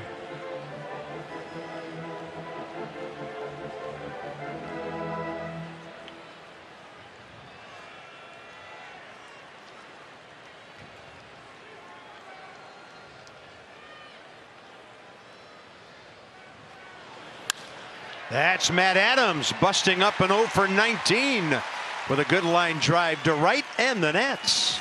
2-1, 1 out for Kurt Suzuki. Yeah, good swing. Ball hit too hard for Juan Soto to go first to third with 1 out. So Matt Adams breaking up the 0 for. Juan still putting his oven mitt on it as he was running to second base there. He was literally putting it on as he was running to second, and then had to stop at second base. Beats the heck out of putting it on while you're getting picked off. Who did we see that happen to recently? The Nats got somebody over there. I think it was Yonder Alonso. Watch this. He was putting it on as he was running to second. He got it on right before he got to the base. It didn't affect him. He wasn't going to third anyway. Here's Kurt Suzuki. Ground ball to short, fly ball to left center. And just like that, the tying run is in the batter's box here in the 6th. Kurt trying to ambush, but it was not reachable. Kurt dead pull hitter. And if he gets something to pull here, it's a mistake. DeGrom's going to stay away this whole sequence, whether it's with the fastball or the slider, you'd think. And if anything is on the inner half, he didn't mean to throw it there.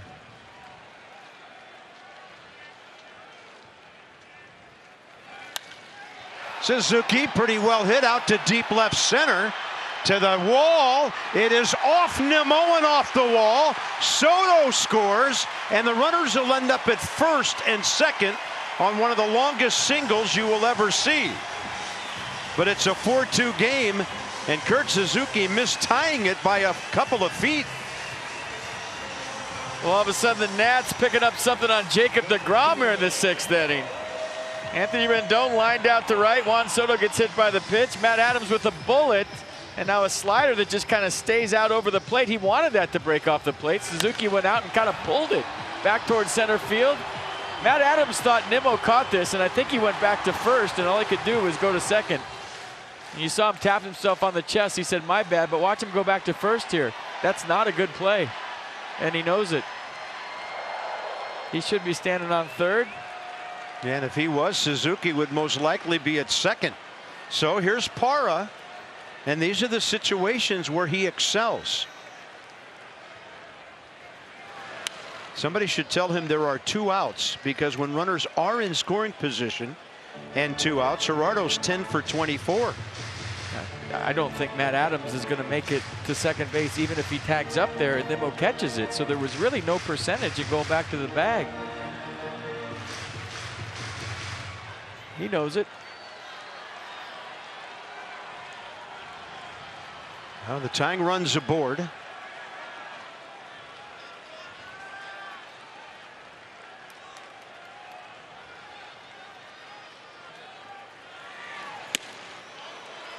Slider 0-2. Parra has struck out swinging, and then on a ball that was not a strike, looking to end the 4th. So those are his overall numbers with runners in scoring position.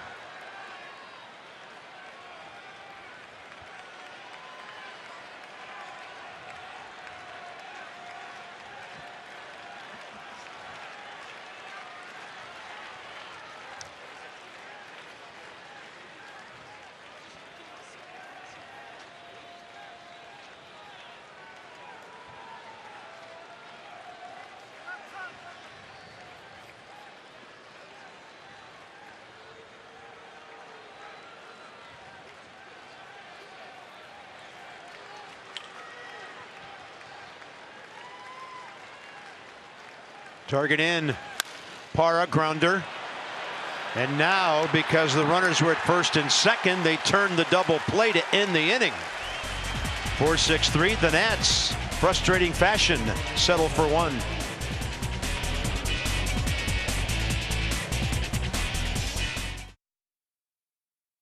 So on a first pitch slider, base hit. Michael Conforto, first pitch cutter, it looked like, base hit.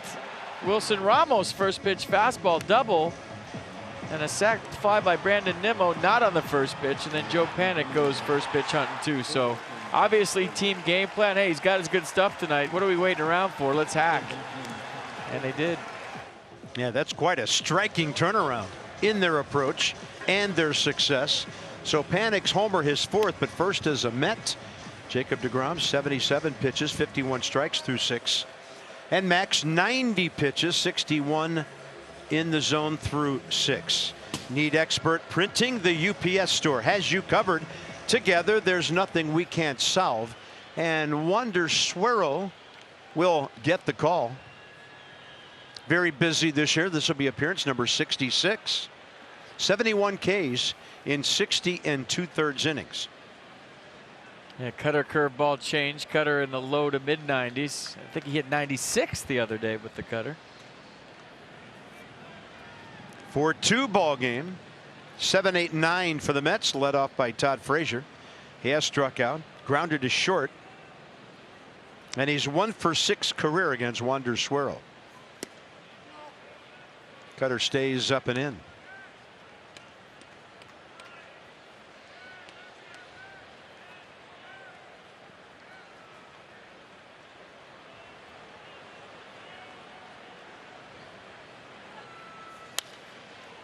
This would be high and foul and out of play.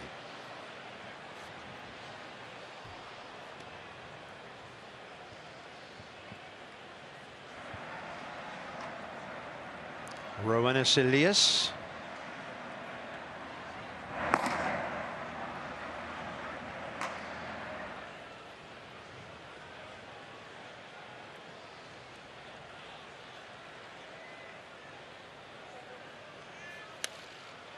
And this one softly flied to left for Soto.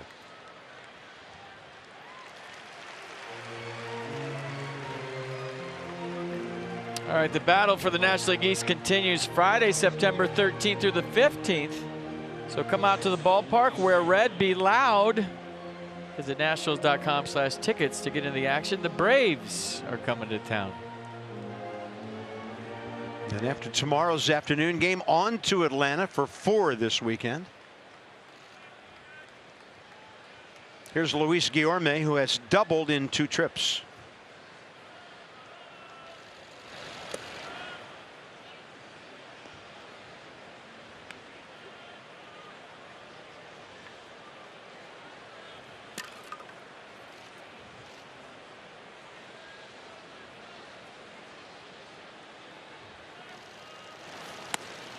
Mike Foltynewicz throwing for them tonight, so we could see a Foltynewicz-Scherzer matchup Sunday if it works out that way. Anibal Sanchez for the Nats tomorrow against Zach Wheeler of the Mets. That's the YouTube game. 2-1.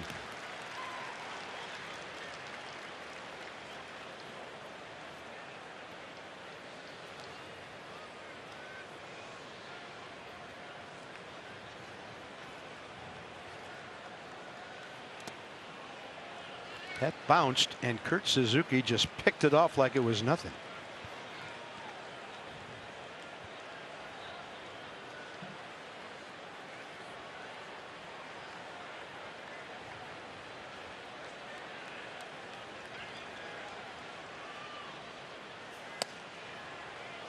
He walked him.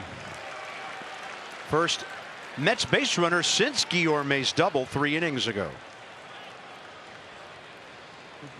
Jacob deGrom could be bunting to see if the Mets could get their run back.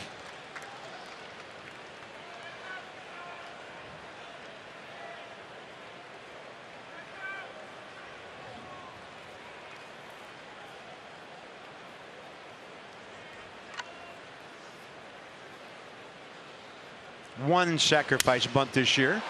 He's hacking, but here comes Soto playing shallow. Tries for the double play. The ball gets away. It hits the rail and stays in, so no error as Guillorme stays at first. 2 down. Juan got a good jump on that ball. Oh, he's always been real good at coming in on the baseball. That's why he's played so deep early in the season. Now he's playing wherever he wants because he's learned how to go back on the ball just as well. And this on-the-run throw just kind of tails away from Matt Adams as Struble had to duck. There's a creepy shirt guy with the Max Scherzer shirt in the background.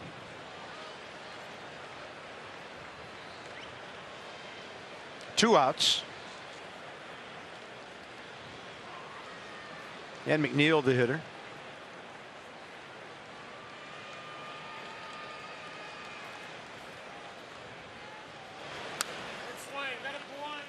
You know, somebody in the third base dugout like that hack.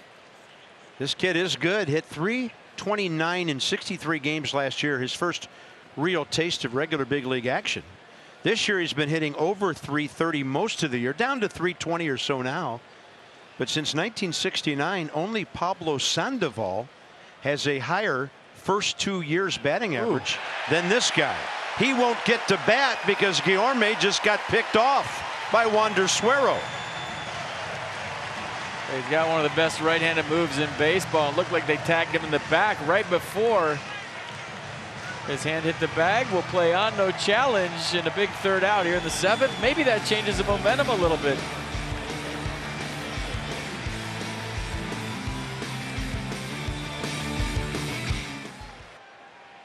Well, this game may be a little closer than it feels it is. Bottom of the 7th, Robles, it looks like Andrew Stevenson, and then Trey Turner. Victor's helmet comes off as he tries to hack. He has doubled and walked against deGrom, who just threw his 78th pitch. There's Andrew Stevenson, who already has a hit in this series, pinch hitting yesterday.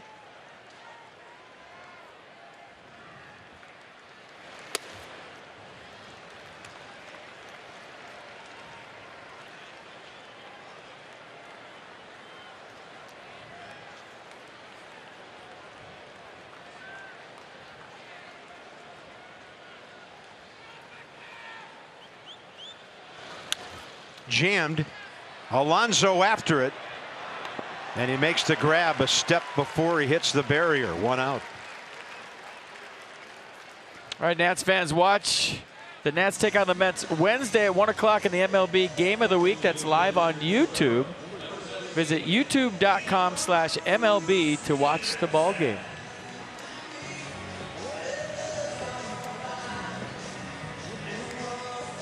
Excited to be a small part of that broadcast tomorrow. We want you to be a big part of that broadcast tomorrow. Al Leiter was looking for you during batting practice to discuss analyst strategy for tomorrow's show. That guy was one of the filthiest pitchers I ever faced. I'm just going to have the EBGB sitting next to him for 9 innings. His cutter, 94, broke more of my bats than any other pitcher ever. He was real good.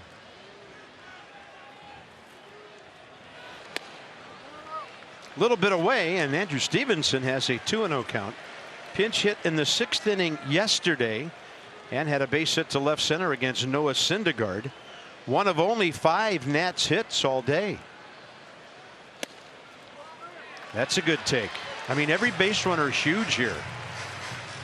Count down 8 outs for the Mets for this one, and the Nats need to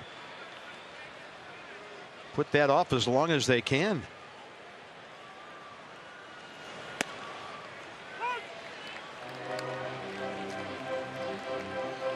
I'd say take another one, but you don't want to get to 2 strikes with DeGrom. So if it's good, let it rip.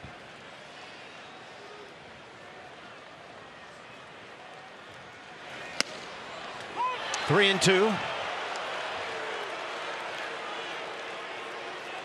Nissan pitch cast. Boy, whatever Wilson Ramos is doing, Jim Reynolds is buying. This is not a strike.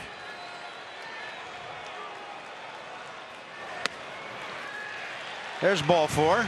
Another good at bat by Andrew Stevenson. Yeah.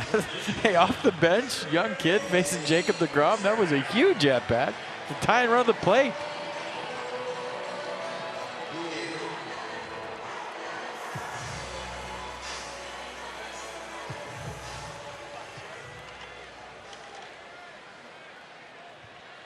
Turner 1 for 3. Good speed out there at first and of course in the box. Yeah, this is where DeGrom's so smart. He's not going to let you beat him to the pull side here as a tie and run. So if you take what the game gives you, you're thinking up the middle the other way, you're thinking right. And, you know, if he comes in, he makes a mistake, that's great. But I don't think he's going to challenge any of these hitters that can go deep in here late in the game. He rarely does early in the game.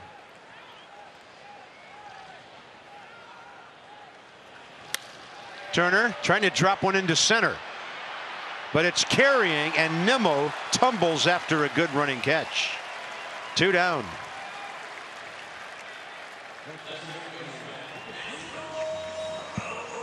Didn't get a good jump on it, but had good makeup speed. Maybe fooled by the swing. Jumps a little bit better than I thought on the replay. Nice play.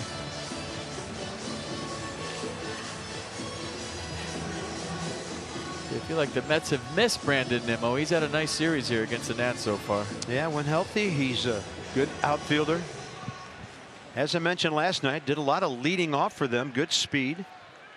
So here's Asdrubal trying to save the inning and get it to Anthony Rendon. Is that another good night? A double, a walk, 1 for 2. Last time he swung at the first pitch and grounded out to end the 5th.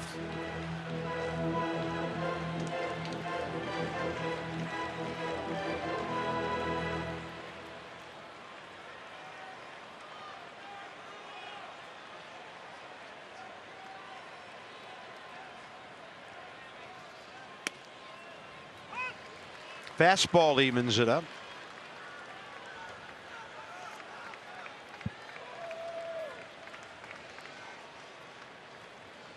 So DeGrom reaches 90 with 2 outs in the 7th. He's gone to at least 7 innings, 6 of his last 7 starts. The only time he didn't, that was against the Nats in that New York based game on August 11th. Jim Riggleman on the right. Obviously did arms today.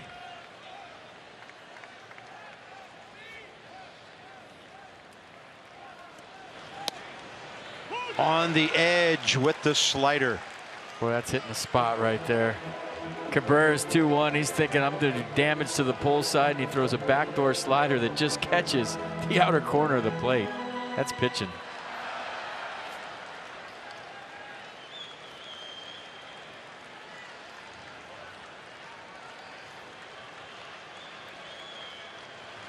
Two and has Jubal able to pull it foul.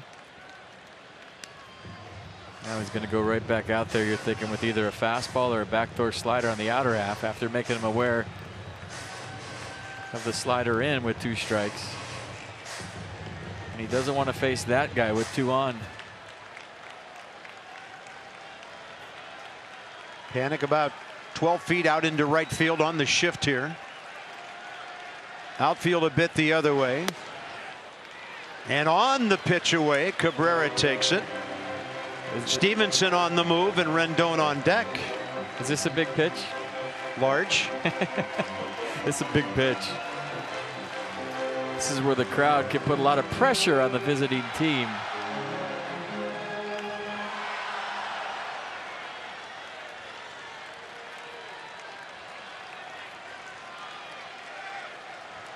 It's a big situation in this ball game. Down by 2, trying to get Rendon up. On DeGrom's 95th pitch. And he strikes out Cabrera with a changeup up. That's his 6th of the night, and he is through 7 again.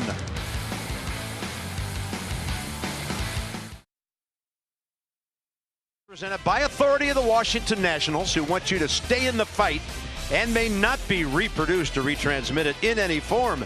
And the accounts and descriptions of this game may not be disseminated without the express written consent of the Washington Nationals, who want all of us to stay in the fight. Nats in the hunt for the postseason. I mean, it's serious. They're guarding that out there. That's how serious that is. Yeah, 4-2 Mets get a $15 credit towards concessions and merchandise when you buy a ticket to any remaining Nationals home game. For more info and to join us in the brawl, visit nationals.com/fight. So another step back to full health and efficiency for Ruenis Elias. Got a little action out of the bullpen over the weekend. This will be his 3rd appearance. So each of his first 2 appearances, he's gotten 2 outs, 1 walk, 1 strikeout so far. A mid-90s fastball, curveball change for Elias.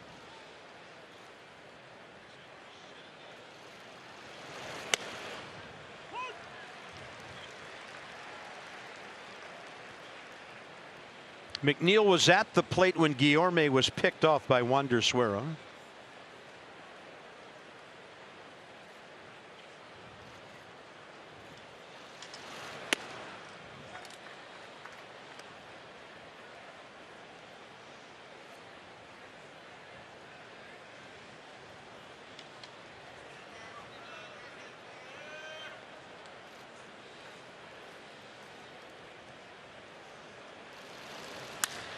That ball is hit hard to right center. Over the scoreboard, and the Mets lead 5-2 on McNeil's 18th of the year.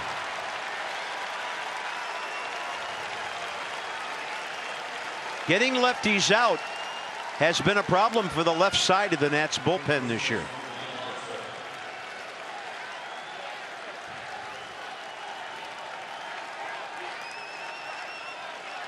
Man, fastball down and in, right in the turbo zone of Jeff McNeil. He drops the barrel on it and makes this a 3-run lead for the Mets. That's a big run. And now the Nats need 2 base runners before somebody could park one. 6 outs with which to work. That kid is such a good young hitter.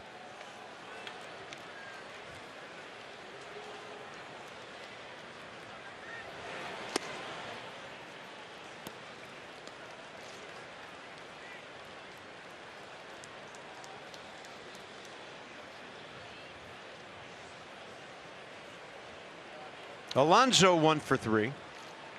His first time against Elias.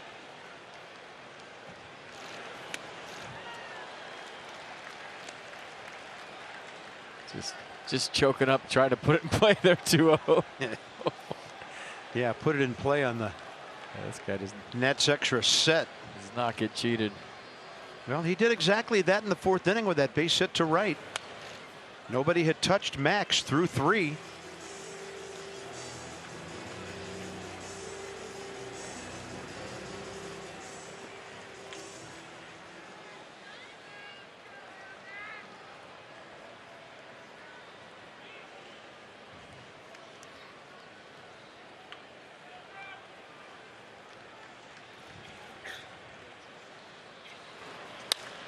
And he will hit that one hard. Soto cuts it off to keep him to a single. Well played by Juan, but 2 extremely hard hit balls by New York. 111-mile-an-hour single off the bat of Pete Alonso. Hit it too hard for a double.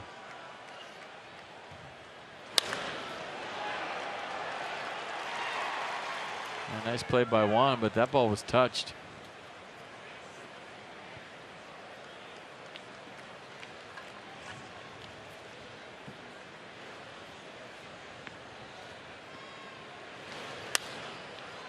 Conforto first pitch swinging mile high on the infield, a little bit toward the right side, and Matt Adams will end up catching it right in front of the mound for the first out.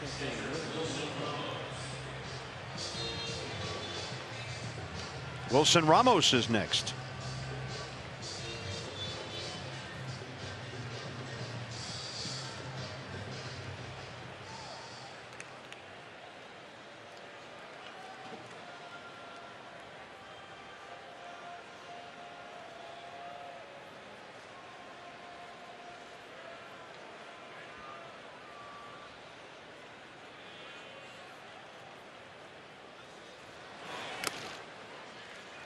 I was told that in this 26-game hitting streak, Wilson Ramos had 3 pinch hits. Wow. To keep this streak alive. One game he came in, got a pinch hit, stayed in the game, and got another hit. So he has been beyond locked in for a long time.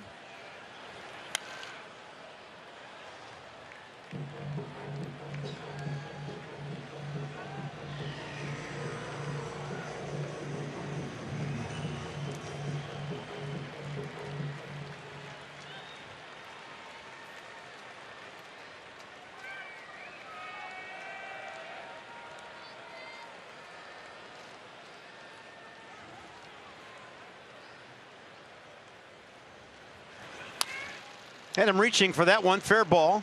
Rendon to second. Turned nicely by Asdrubal Cabrera on the around the horn. So the Mets pick up a run on the McNeil homer. But it's Rendon, Soto, and Adams. The Nets need 3. YouTube game. Anibal Sanchez and Zach Wheeler. Sanchez pitching great. Second half of the season. Zach Wheeler can bring it. And now, as far as Masson goes, we'll move on to our Thursday game in Atlanta. Hot Atlanta. It is smoking hot down there. And so are the Braves. Steven Strasburg looking for his new career highs. Number 17 if he can get it. No runs, 2 hits, 8 innings Saturday against Miami. Max Fried is 15-4 with a 4.05 ERA. We'll get you going at 6:30 p.m. That's extra on Masson Thursday night, 1st of 4 from Georgia. So Jacob deGrom is at 95 pitches, 61 strikes. He's at Anthony Rendon hitless tonight on a grounder, a double play grounder, and a flare to right. Strike 1.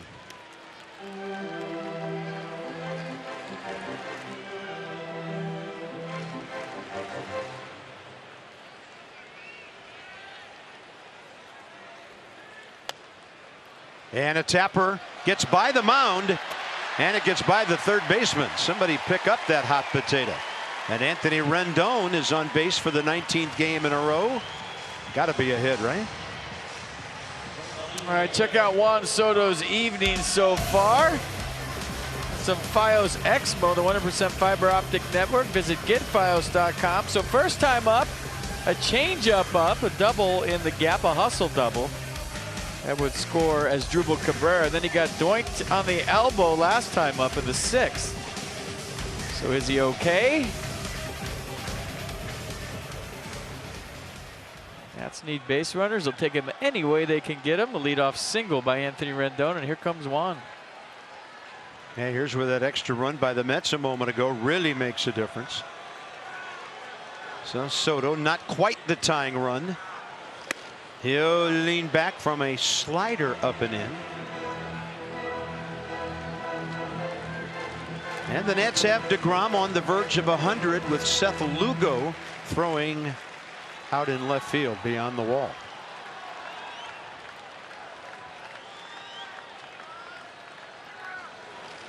Two and 0. DeGrom 100 pitches, at least 101 each of his last 4 starts.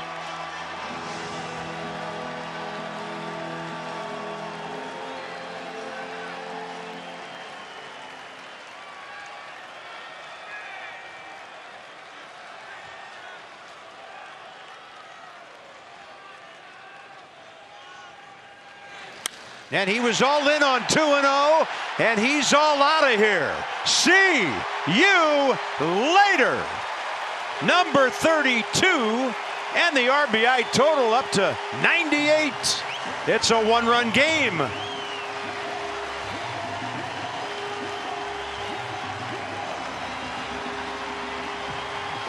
Look at it, he's dropped his arm because it's hurting him, but he still went deep. His legs aren't hurt though, and now we dance.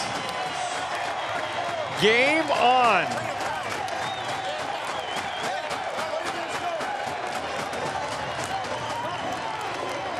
Chappelle telling Anthony Rendon, way to get it started. Rendon chucked his helmet. And that add-on run was huge on the McNeil home run. And that swing takes DeGrom out of this game. Mickey Callaway about to make a double switch. So Juan Soto 2 away from 100, and this ball was destroyed. Looked like a changeup that he caught out front. It was up in the zone, gave him something to pull. And then he goes natural, organic Jeffrey Leonard with 1 flap down as he rounds third base and makes this a 1-run game.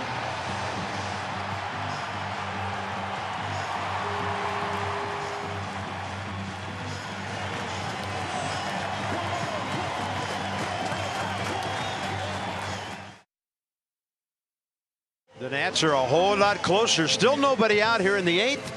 And it'll be Seth Lugo, the 29-year-old right-hander, making his 52nd appearance.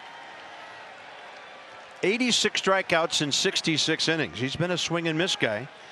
Matt Adams looking for his first career hit against him. Yeah, fastball 94, slider 88, great curveball around 80. Probably his best secondary pitch, high spin rate. He's got the changeup at 88. So a 4-pitch reliever.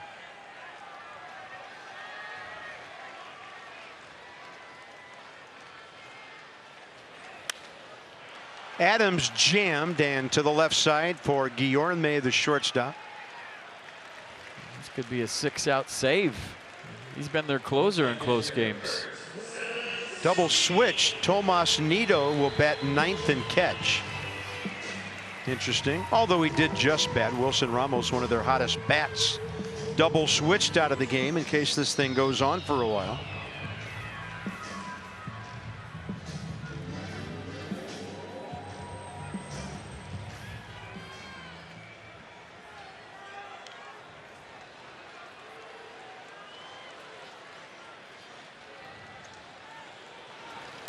And the fastball tails back to Kurt Suzuki.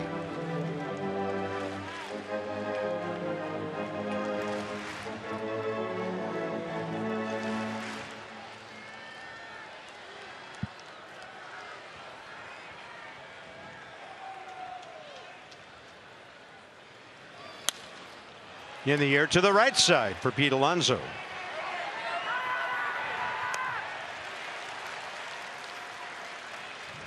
Check out Juan Soto's 32nd homer of the year again. There's a side swing. It was a changeup up from DeGrom.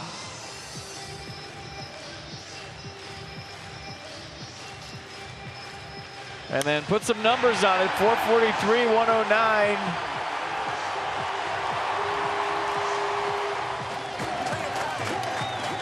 Little dance party in the dugout. And here comes Parashark, and he's due.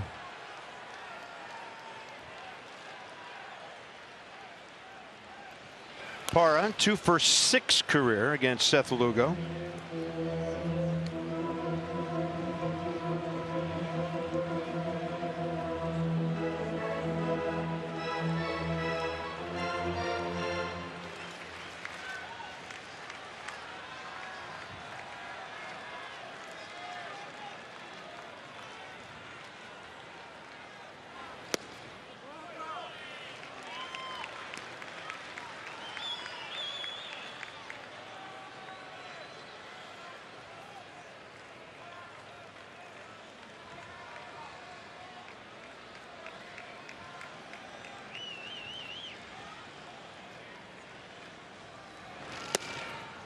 Nido was set up low and away, pitch to the other side, and Gerardo a count of 2-1.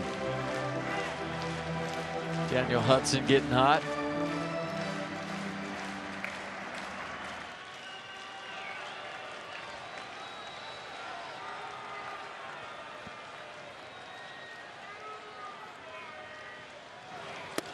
Over and low, 3-1. Get you a good one. Swing hard in case you hit it. Let it rip.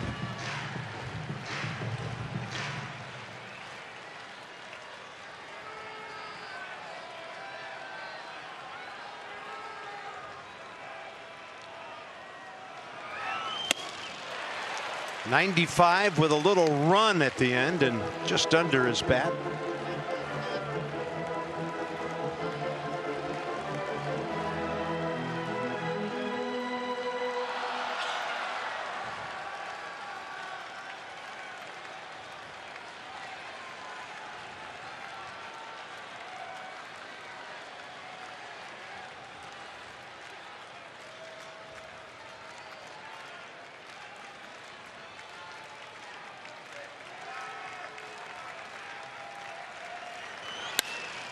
And this one out to short left center. Guillorme tracking it, and the Nats go quickly after Rendon and Soto. Who else team up for a couple in the 8th?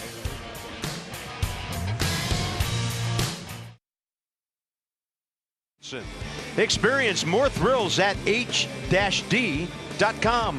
And by American Standard Air. Find your local independent American Standard heating and air conditioning dealer at MidAtlanticComfort.com. Gorgeous night at the yard. The Nats are close. They need to get a little closer. So first order of business, Roenis Elias stays in here to face 2 left-handed batters. Nimmo and Panik leading off top 9. And that ball slapped hard to right center. Well, those are heartbreakers right after you've scored a couple of runs. Elias has faced 2 leadoff men, both lefties, and they've both gone over the scoreboard. 6-4 New York.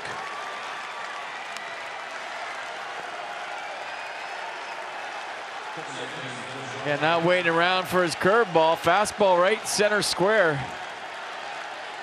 And Brandon Nimmo's had a nice game. A walk, a stolen base, a sac fly, and now a home run. Solo shot here in the 9th to give the Mets a 2-run lead. That one stings a little bit, just like the last one. Yeah, here's Joe Panik, who's homered tonight.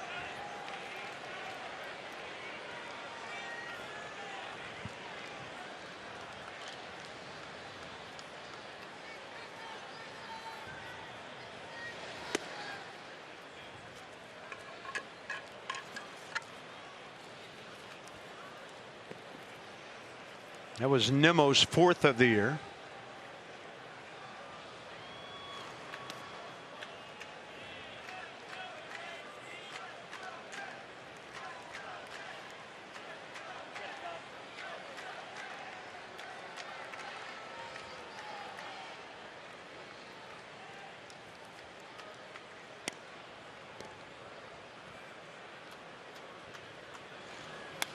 I always thought if you brought lefties in to face lefties, that you throw them your off speed. Because a fastball is a fastball, right? Right. So the reason you bring in lefties to face lefties is because they have a nasty slider, nasty curveball, something that, you know, most lefties aren't used to seeing start way behind them and they buckle. Probably used to starting against right-handers, so they're used to seeing it break into them, not away from them. That breaking ball was hanging and it was hit into left. So Elias stayed in the game to face 2 lefties. Davey Martinez now coming out. Daniel Hudson has been ready for a while. Davey went by the book and the Mets spoiled it for him. So Elias is going to pitch 1+ inning and give up 4 hits, including 2 home runs. Hudson gets the call. Now the Nats have to hold the Mets to within 2.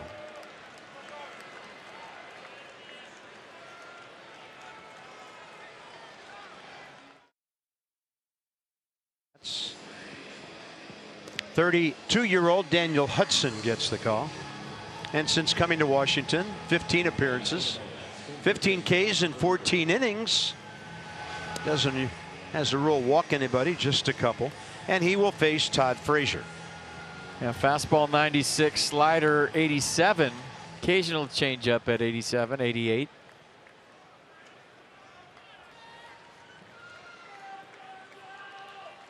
Little speed on the bases for the Mets now as outfielder Juan Lagares runs for Joe Panik.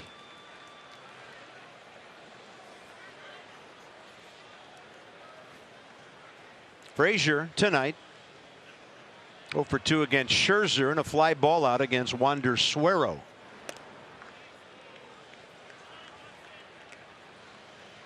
Oh for 2 career against Hudson with a strikeout.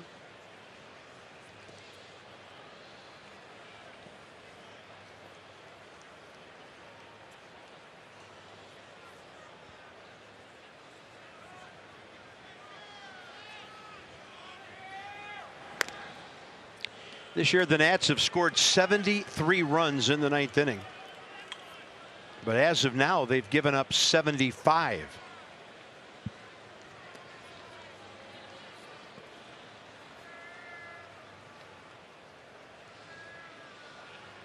Lagares 3 out of 4 stealing this year. Holding. If you'd have told me driving in the park today that the Nats would have got 4 off Jacob deGrom, I would have said I like their chances.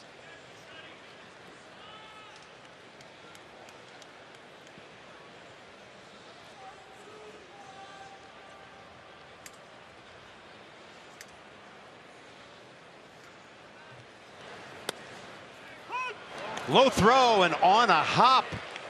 Matt Adams keeps it from going down the right field line. Counts 0-2 on Frazier.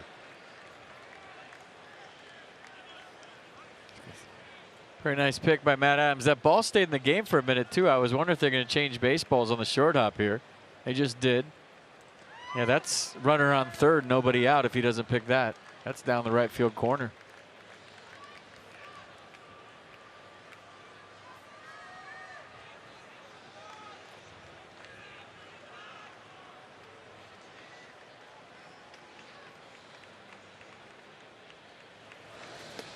That one off the glove of Suzuki into the backstop. That was an 0-2 slider way outside.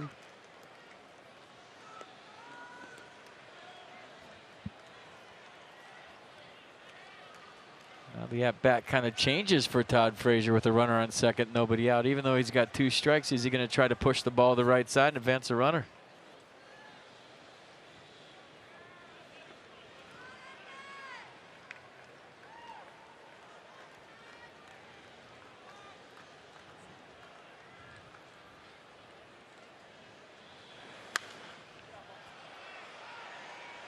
This will be close over by the dugout. Got some twisting action back in and evidently in and out of the mid of Matt Adams. Well, we got microphones down there and I didn't hear anybody call it. Usually you can hear that. Did anybody call this? Did they communicate on the high pop-up?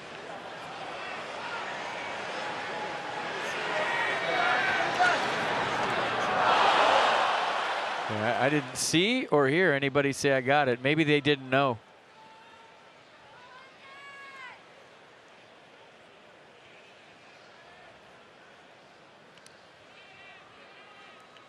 One and two it remains.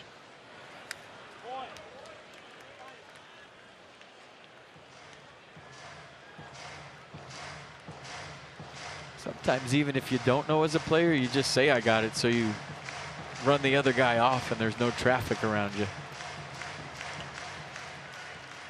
Your brain's saying I think I got it, but you just scream I got it, I got it, I got it, so you don't have to worry about running into somebody. And you can give an error on a foul ball play that's not been made, and Matt Adams was given an error there. Now Kurt Suzuki makes a really good stop on another wicked slider.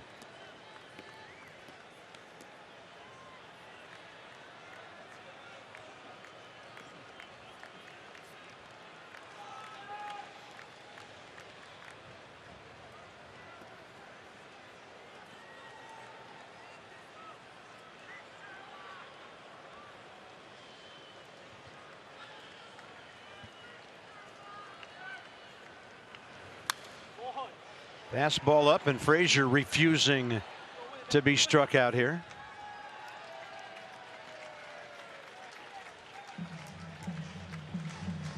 Definitely in swing mode with 2 strikes here.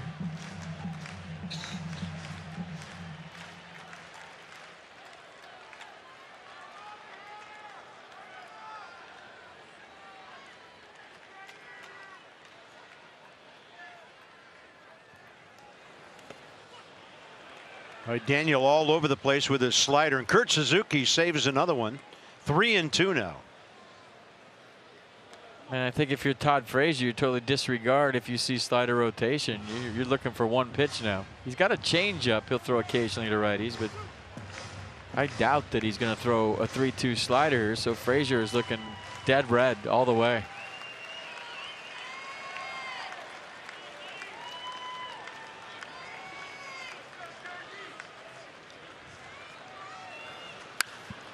Slider up. That ball crushed by Frazier, foul.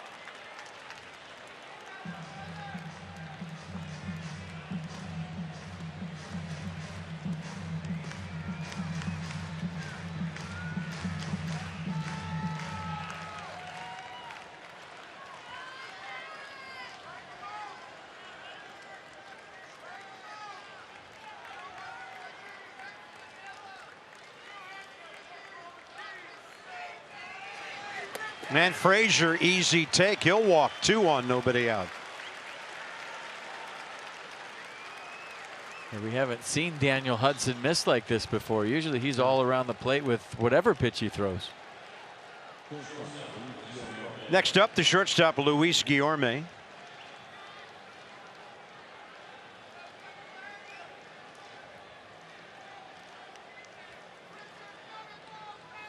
Double walk. He's 1 for 2 in the number 8 spot.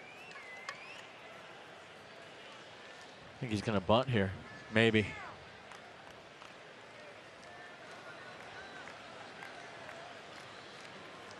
Nope.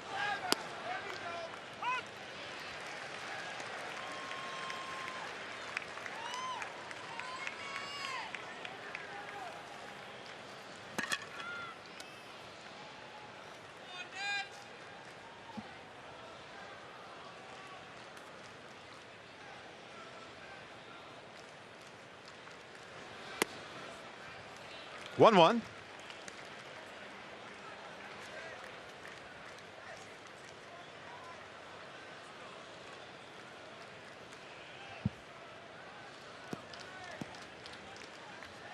Anthony's still in on the grass just in case there's a bunt. 1-1. I don't think he's bunting though.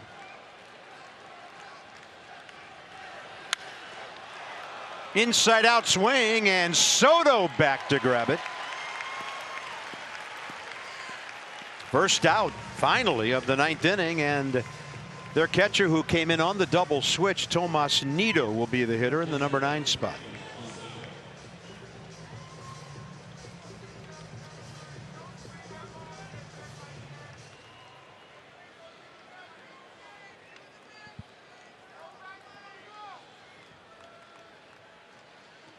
Nido 207 in 39 games, 116 at bats. And he faces Daniel Hudson for the first time.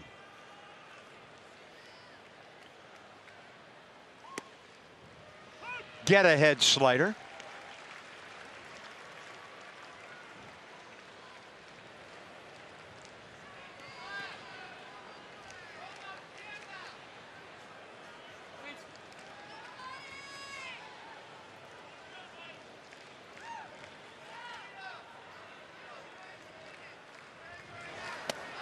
Good looking fastball, low in the zone, 0-2.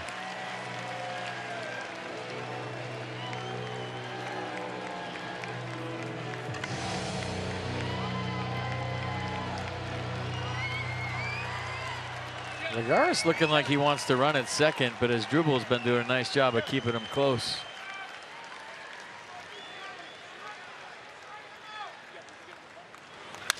Another fastball, and there's the double play ball the Nats were hoping for. Trey forgot how many outs there were. Yeah, he was running off the infield. Saw that. He wasn't in double play depth. And Trey Turner throws to first on what we thought would be a 6-4-3 inning ending double play. So instead, runners at second and third, 2 down. You know, I looked out before this and he was pretty deep for double play depth, and I'm thinking, okay, well, maybe he knows how fast the catcher is for the Mets, and that's why he's playing so deep. So he wasn't cheating in like a shortstop normally does for a double play. Noticed that earlier, and forgot how many outs there were. Top of the order. So now 2 more runners in scoring position. And McNeil, who homered against Elias, leading off the 8th, and that fastball inside. When you're playing big games in September, little things are big things. Whether it's that, whether it's tagging up on a fly ball that hits off the center field wall, things you can't do on a consistent basis and win games. So big at bat here to keep this a 2-run deficit. You never know in the bottom of the 9th. Ball launched foul. And to be honest, things that we haven't seen in a long time here. So these guys have been playing great baseball. We haven't seen any mental mistakes for about 3 months. So No one throwing in the Mets bullpen. Seth Lugo only had 10 pitches to get his 3 outs in the 8th, so it appears he's the man for the 9th. Nats will have 8, 9, and 1 due up and an out to get here. And that ball slams off the railing inside the Nats dugout, 1 and 2.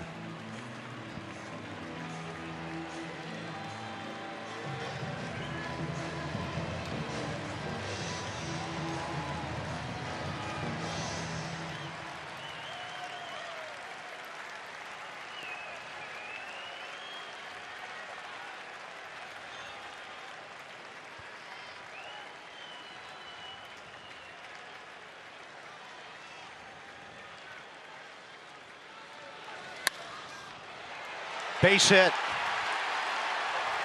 Soto charging, throwing home. Runner safe. And the Mets have scored 3 runs here in the 9th to lead 8-4.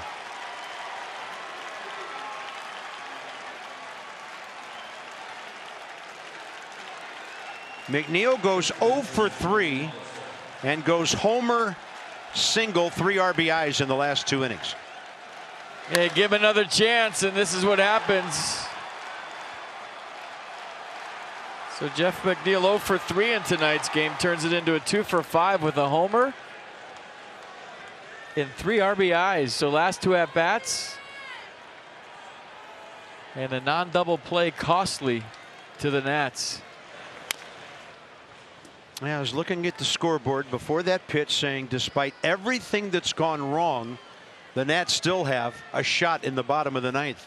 Now it's going to take a huge inning. Now a couple of guys have popped up in the Mets bullpen to maybe take over in a different ninth inning situation. And a tough hitter to navigate here in Pete Alonso, who's 2 for 4.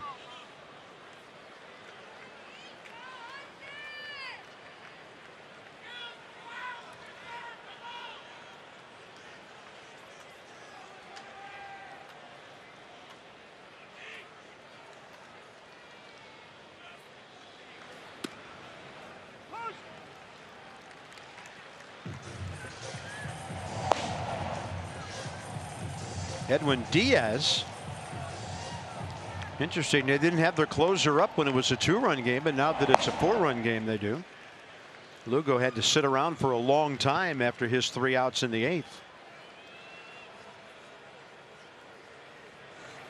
Fastball away, and Alonso hammers it to left center, and it's 10-4.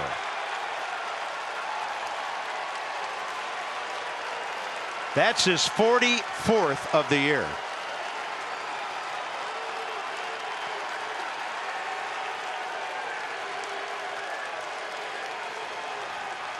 That ball was crushed. His single last time up was 111 miles an hour, and this 96-mile-an-hour fastball, I think it was past the red seats in left center field on a line. That's the lowest, quickest home run I've seen get out that way this year. 111 miles an hour on that one, too.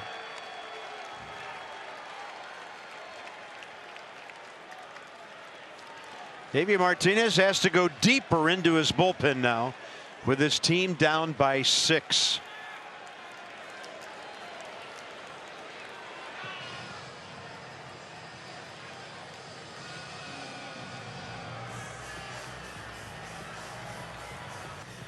The Nats have dropped a foul pop.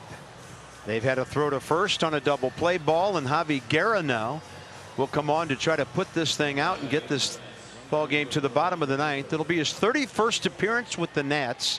44 innings so far, 31 Ks, contact guy, and he'll face the 8th Met to bat in the inning, and that's Michael Conforto. Fastball, slider, curveball change.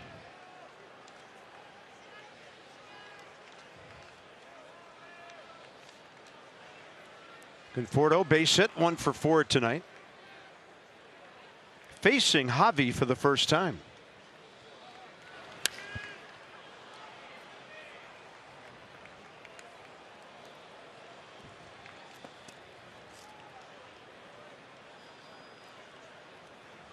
Yeah.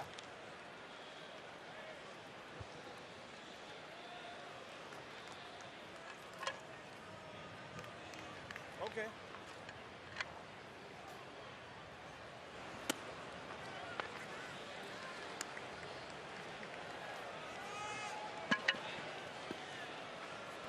Well, they reactivated Robinson Cano today, and he may get an at-bat here.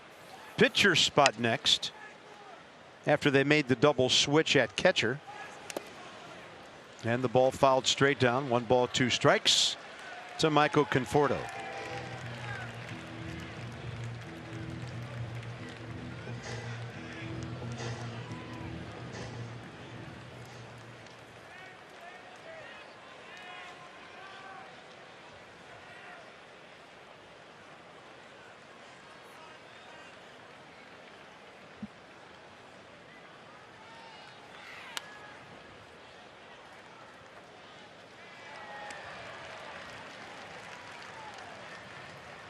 Crowd of 20,759 tonight. It's gotten quite quiet here in the ninth from the Nats fans' standpoint.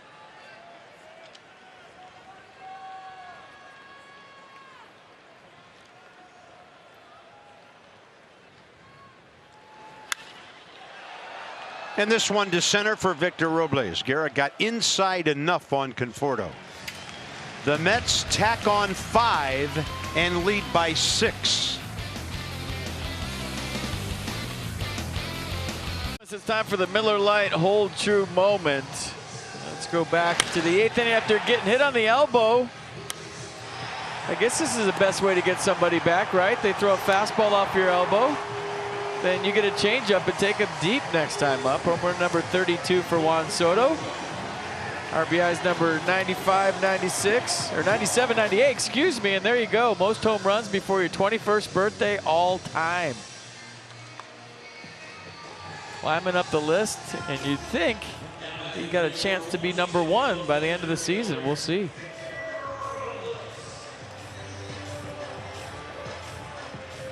Paul Sewald will take over here for the Mets.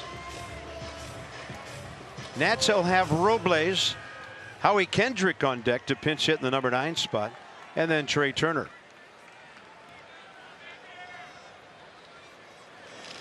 Mets repositioning all over the field here. We'll get you up to date in a second.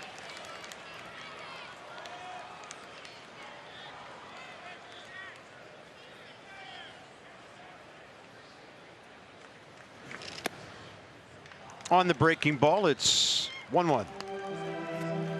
So Juan Lagares, after pinch running, stays into play center. That moves Brandon Nimmo to left, and that moves the versatile Jeff McNeil to second base.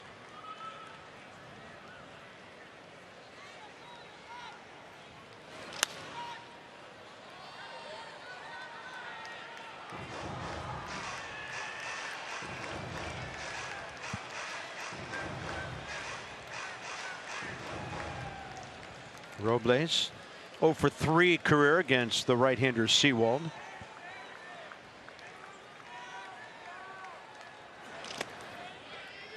Two and two.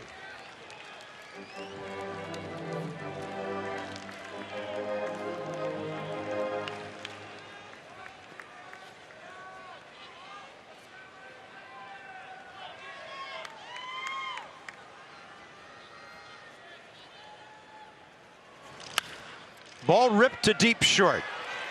Guillorme, no chance to get Victor Robles, who goes speeding about 50 feet past the bag with his second hit of the night, and he's on for the 3rd time. Good swing, good hustle. Pretty good play by Guillorme going way into left field, throwing across his body, but Robles is just too fast. This gets a lot of guys right here, this play. Robles way past the bag. Even his helmet would have been safe on that one as you saw it roll over the base. Or maybe it would have been out. There's Howie. First at bat of this series.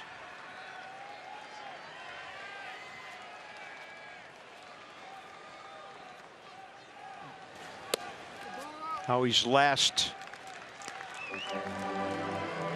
action was on Sunday afternoon against the Marlins when he went 1 for 4 with a double. As I looked at the replay, Carp, his helmet would have been out. Okay. By a step. Howie turns on one and skies it a mile-high foul.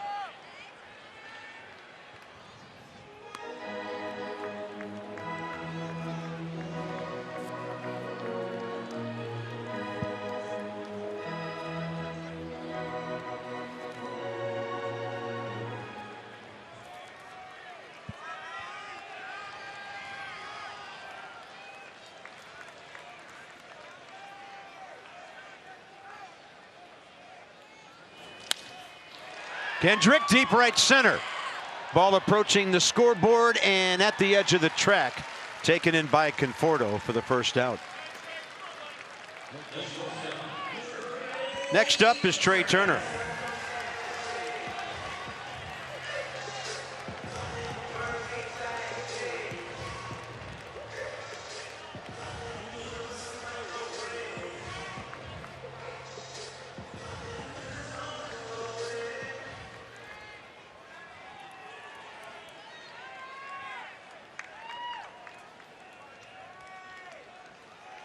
One for 4 tonight. And with a couple of walks, 0 for 2 against Sewald career. Starts him with a slider.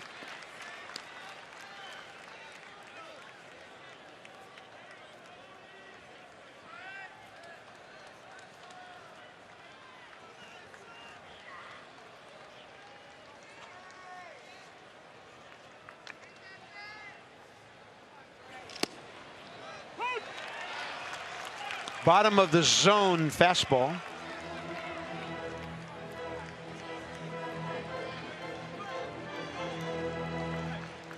Beyond the bottom of the zone fastball.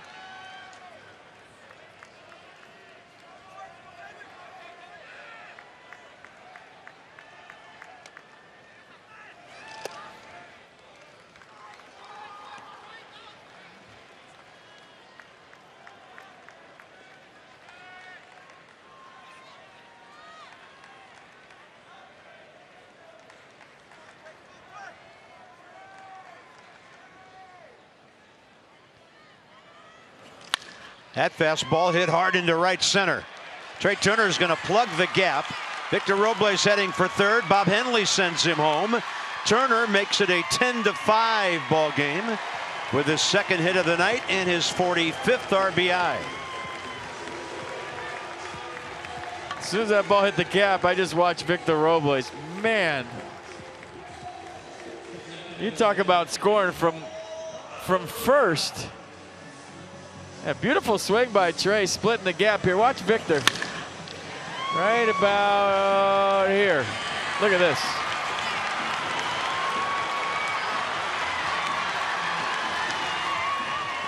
Find me two faster guys on the bases anywhere.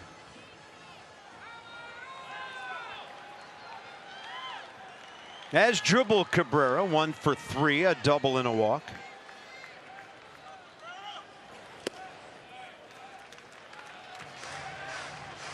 Well, Sewald not fooling anybody here.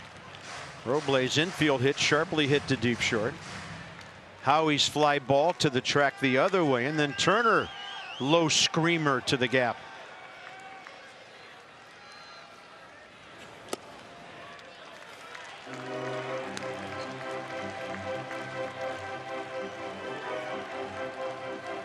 Load him up and see what happens. Yeah, the Nats made them get their closer up, Diaz, last night. Had to come into the ball game. Right now they have a lefty, Luis Avilan, ready for Soto. And Asdrubal will take a 2-0 pitch on the inside edge.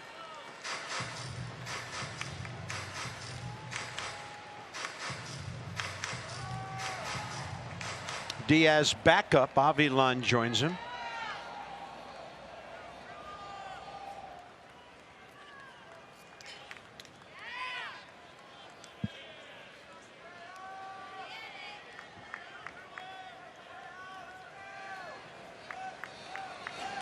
Two-one, and that ball's into center field. Trey Turner has to hold, and the Nats are making this interesting. You knew they weren't going to go down without a fight if you've seen this team play at least once this year. Good swing, line moving, same seats, why not? Stranger things have happened. Mets pitching coach Phil Regan on his way. So the Nats 2 runners away from getting the tying run in the batter's box.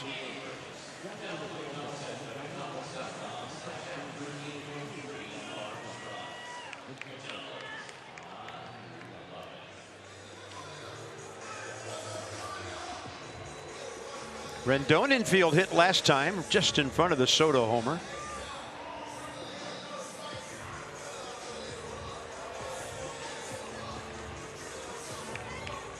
Nito not taking any chances on lip reading. He just covered his whole face with his catcher's glove. Anthony Rendon 1 for 6 career against Sewald, but the way he's going, career matchups mean nothing because he's swinging the best of his career right now.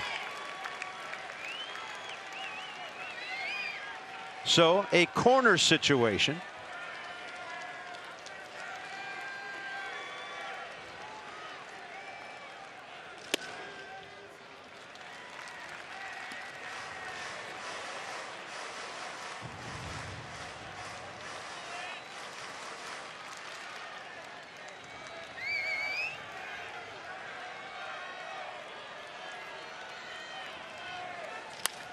Base hit Rendon. RBI number 112. And now it becomes a safe situation with the tying run in the on-deck circle. Mickey Callaway on his way to the mound. Does he bring in his closer, or is it Avilan for Soto? Well, you knew that a DeGrom-Scherzer matchup would be 16 runs, right? So Anthony Rendon turns his night into a 2 for 5 with RBI number 112. As the photog used to say, hold it.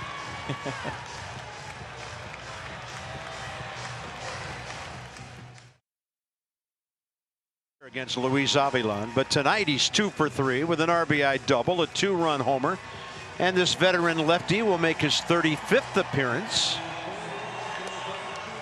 Lefties, well, he's been deadly. Look at that, 0-54 against him.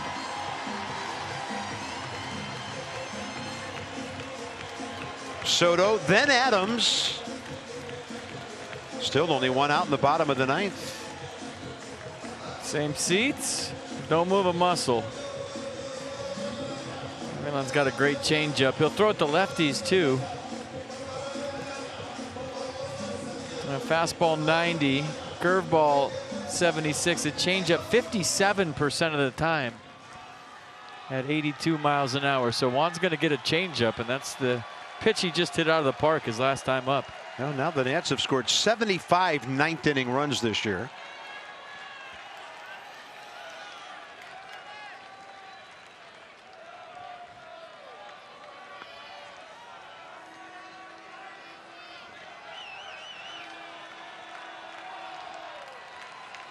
He just move up in the box?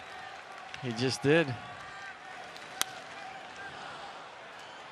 Yeah, because he was sitting on a changeup. It's the same thing he did to Hector Neris in Philadelphia. We hit a 2-run home run with 2 outs in the 9th. Yeah, he moved up in the box and still got Nido with the backswing, it appears.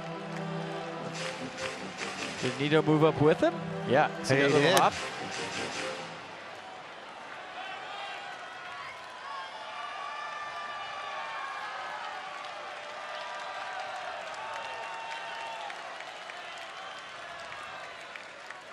You gonna do it again, you think? No, he's digging in.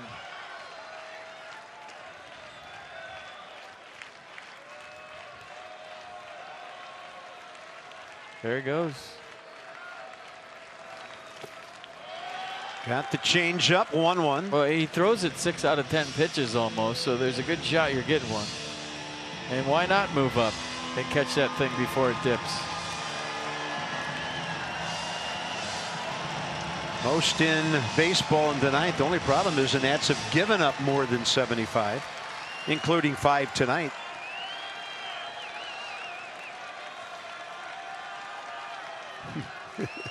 He's moving. It's not where you start, it's where you finish. He's moving all over the place. I like it. Looks really nervous too.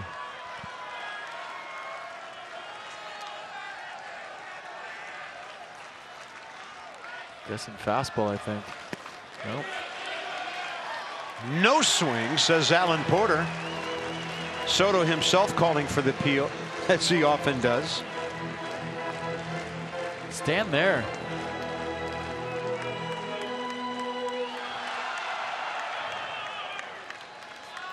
Fastball's 90, so it's not like it's, you know, that slow.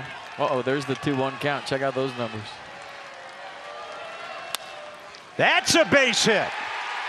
Cabrera held by Bob Henley, and the Nats have the tying run in the batter's box now. Game on. 4 consecutive hits and 5 in the inning. And look who's coming up.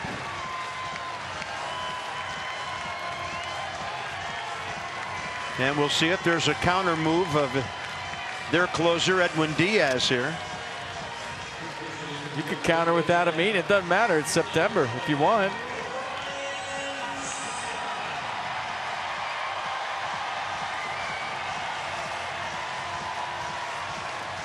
Edwin Diaz, 25 saves, but as we noted last night, he has 5 blown saves. Ryan Zimmerman to hit for Matt Adams, and all kinds of unexpected wheels turning in the bottom of the 9th. For the minor leagues on Sunday, his name's Ryan Zimmerman. And his third at batting to this. See you later. Hit the ball hard both times before that. So off the IL into the stands, and then he would join the dance party with a walker in the dugouts. Be careful, don't get hurt. And let's see if he can run into another one here. Well, when you're behind all night, all you can hope for is the tying run in the batter's box in the bottom of the ninth or sometime before the game ends. Ryan Zimmerman 0 for 2 career against Edwin Diaz. The Nats, because of Cabrera's homer last night, did make him warm up and come in. He did strike out Matt Adams to end the game. Here we are 24 hours later, and the Nats might be playing with a little house money right here. First pitch, a good fastball at the knees. Double nines. Fastball average is 97 on the year. 2 pitches, fastball, slider, slider's 90.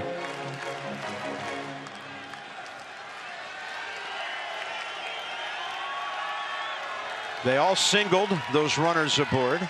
10-6 now. Zimmerman, right center, well hit, and it's up against the scoreboard. 2 runs will score. Held at third is Soto, and it's 10-8. Are you kidding me? This team refuses to quit. They've been doing it all season long. Ryan Zimmerman off the bench goes shopping in the gap to make this a 2-run game. The tie-in run is on second. What's going on? Tremendous effort by Michael Conforto, and Zim's reaction on second base said it all. We got a pinch runner on second. The line is moving. Same seats. Unbelievable. Michael A. Taylor just recalled today, pinch running.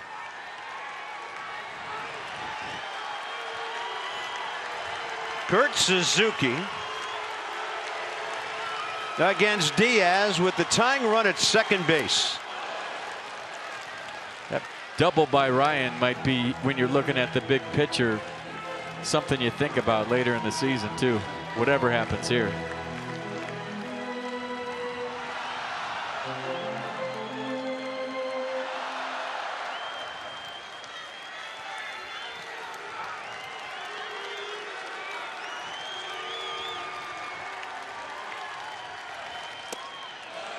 Started the hands and stopped. Great take on the slider. 1-1. 8th Nat to bat here in the ninth.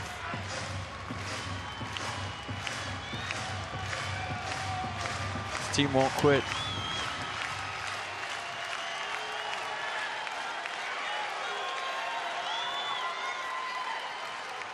Kurt Suzuki, been there, done it. He held again, and it's 2-1. Zim scared him away from the fastball. He throws 100, and he hasn't thrown Suzuki a fastball yet. 3 sliders in a row. Davey said this afternoon Adam Eaton was available to pinch hit. That's interesting next, because that would be Eaton for Parra, lefty for lefty.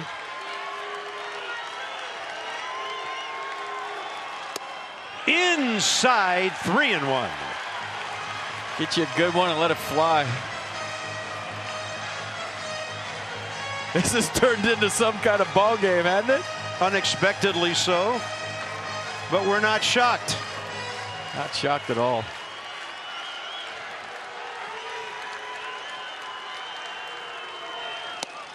Three and two. It's all right. He was all in on a heater, didn't get it. Keep in mind, still just 1 out. Nats trying to get their 6th consecutive man on base. Not a bad bat to hap off the bench late, Ryan Zimmerman.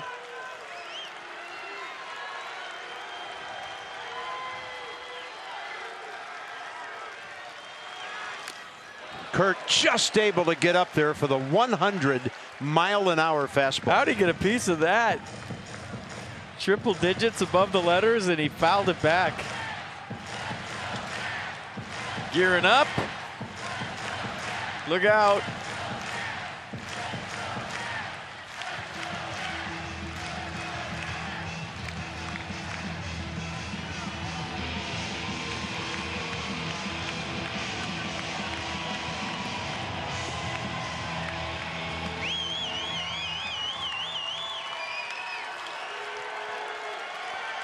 Payoff pitch, 1 out. Close enough on which to be swinging. Fighting.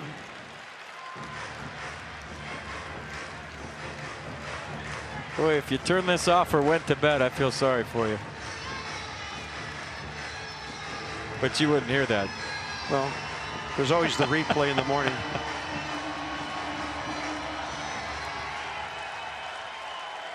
Or if you left.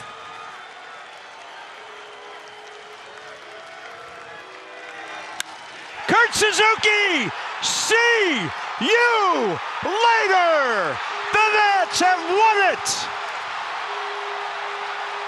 7 runs in the bottom of the 9th.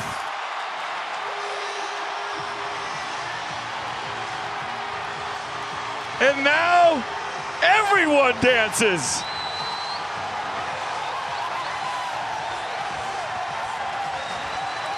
Unbelievable. Are you kidding me, Kurt Suzuki? This ball club is something else. I'm telling you, something special is going on in DC, folks. I have never seen anything like that 9th inning. 11-10, and he walks off the Mets. Unbelievable.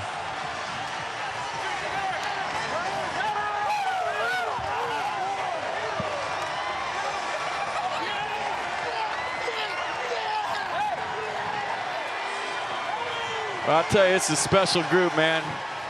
No words right here. What an at-bat. The 8th pitch, he gets triple digits and deposits it into the left field stands.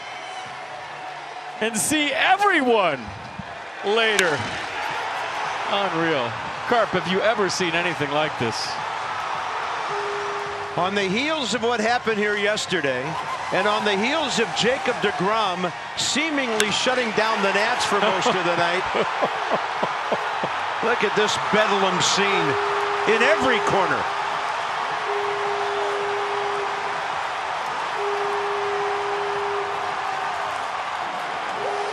Alex, if you can hear me, take it away with Kurt Suzuki. We are on the field, yes, Bob, with Kurt Suzuki. Kurt, what an at-bat. The motto of this team, stay in the fight. How do you describe the 9th inning? Grinding. Just grinding away. Game's never over until it's over. You know, we just try to put good at-bats together, and this happens. Kurt, what was it like for you to come through in this moment for your ball club? Oh, it's what you strive for every day. You want to help the team out any way you can. I don't know. It's a pretty cool moment right now. What's going through your mind right now? Let's enjoy this one and come back tomorrow and do it all again, right?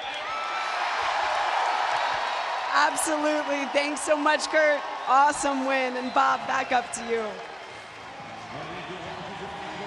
7 hits in the 9th, the last 6 consecutively. They beat the Mets closer with Kurt Suzuki's 11th walk-off hit, his 3rd walk-off homer, and the Nats, who were left for dead 1/2 inning ago, have pulled off a 9th inning miracle. 11-10, and they have a chance now to win a series behind Anibal Sanchez tomorrow. This has been a presentation of MASN. Dan and J-Max will try to make some sense out of this madness in a moment. From the booth, what a win! See you later.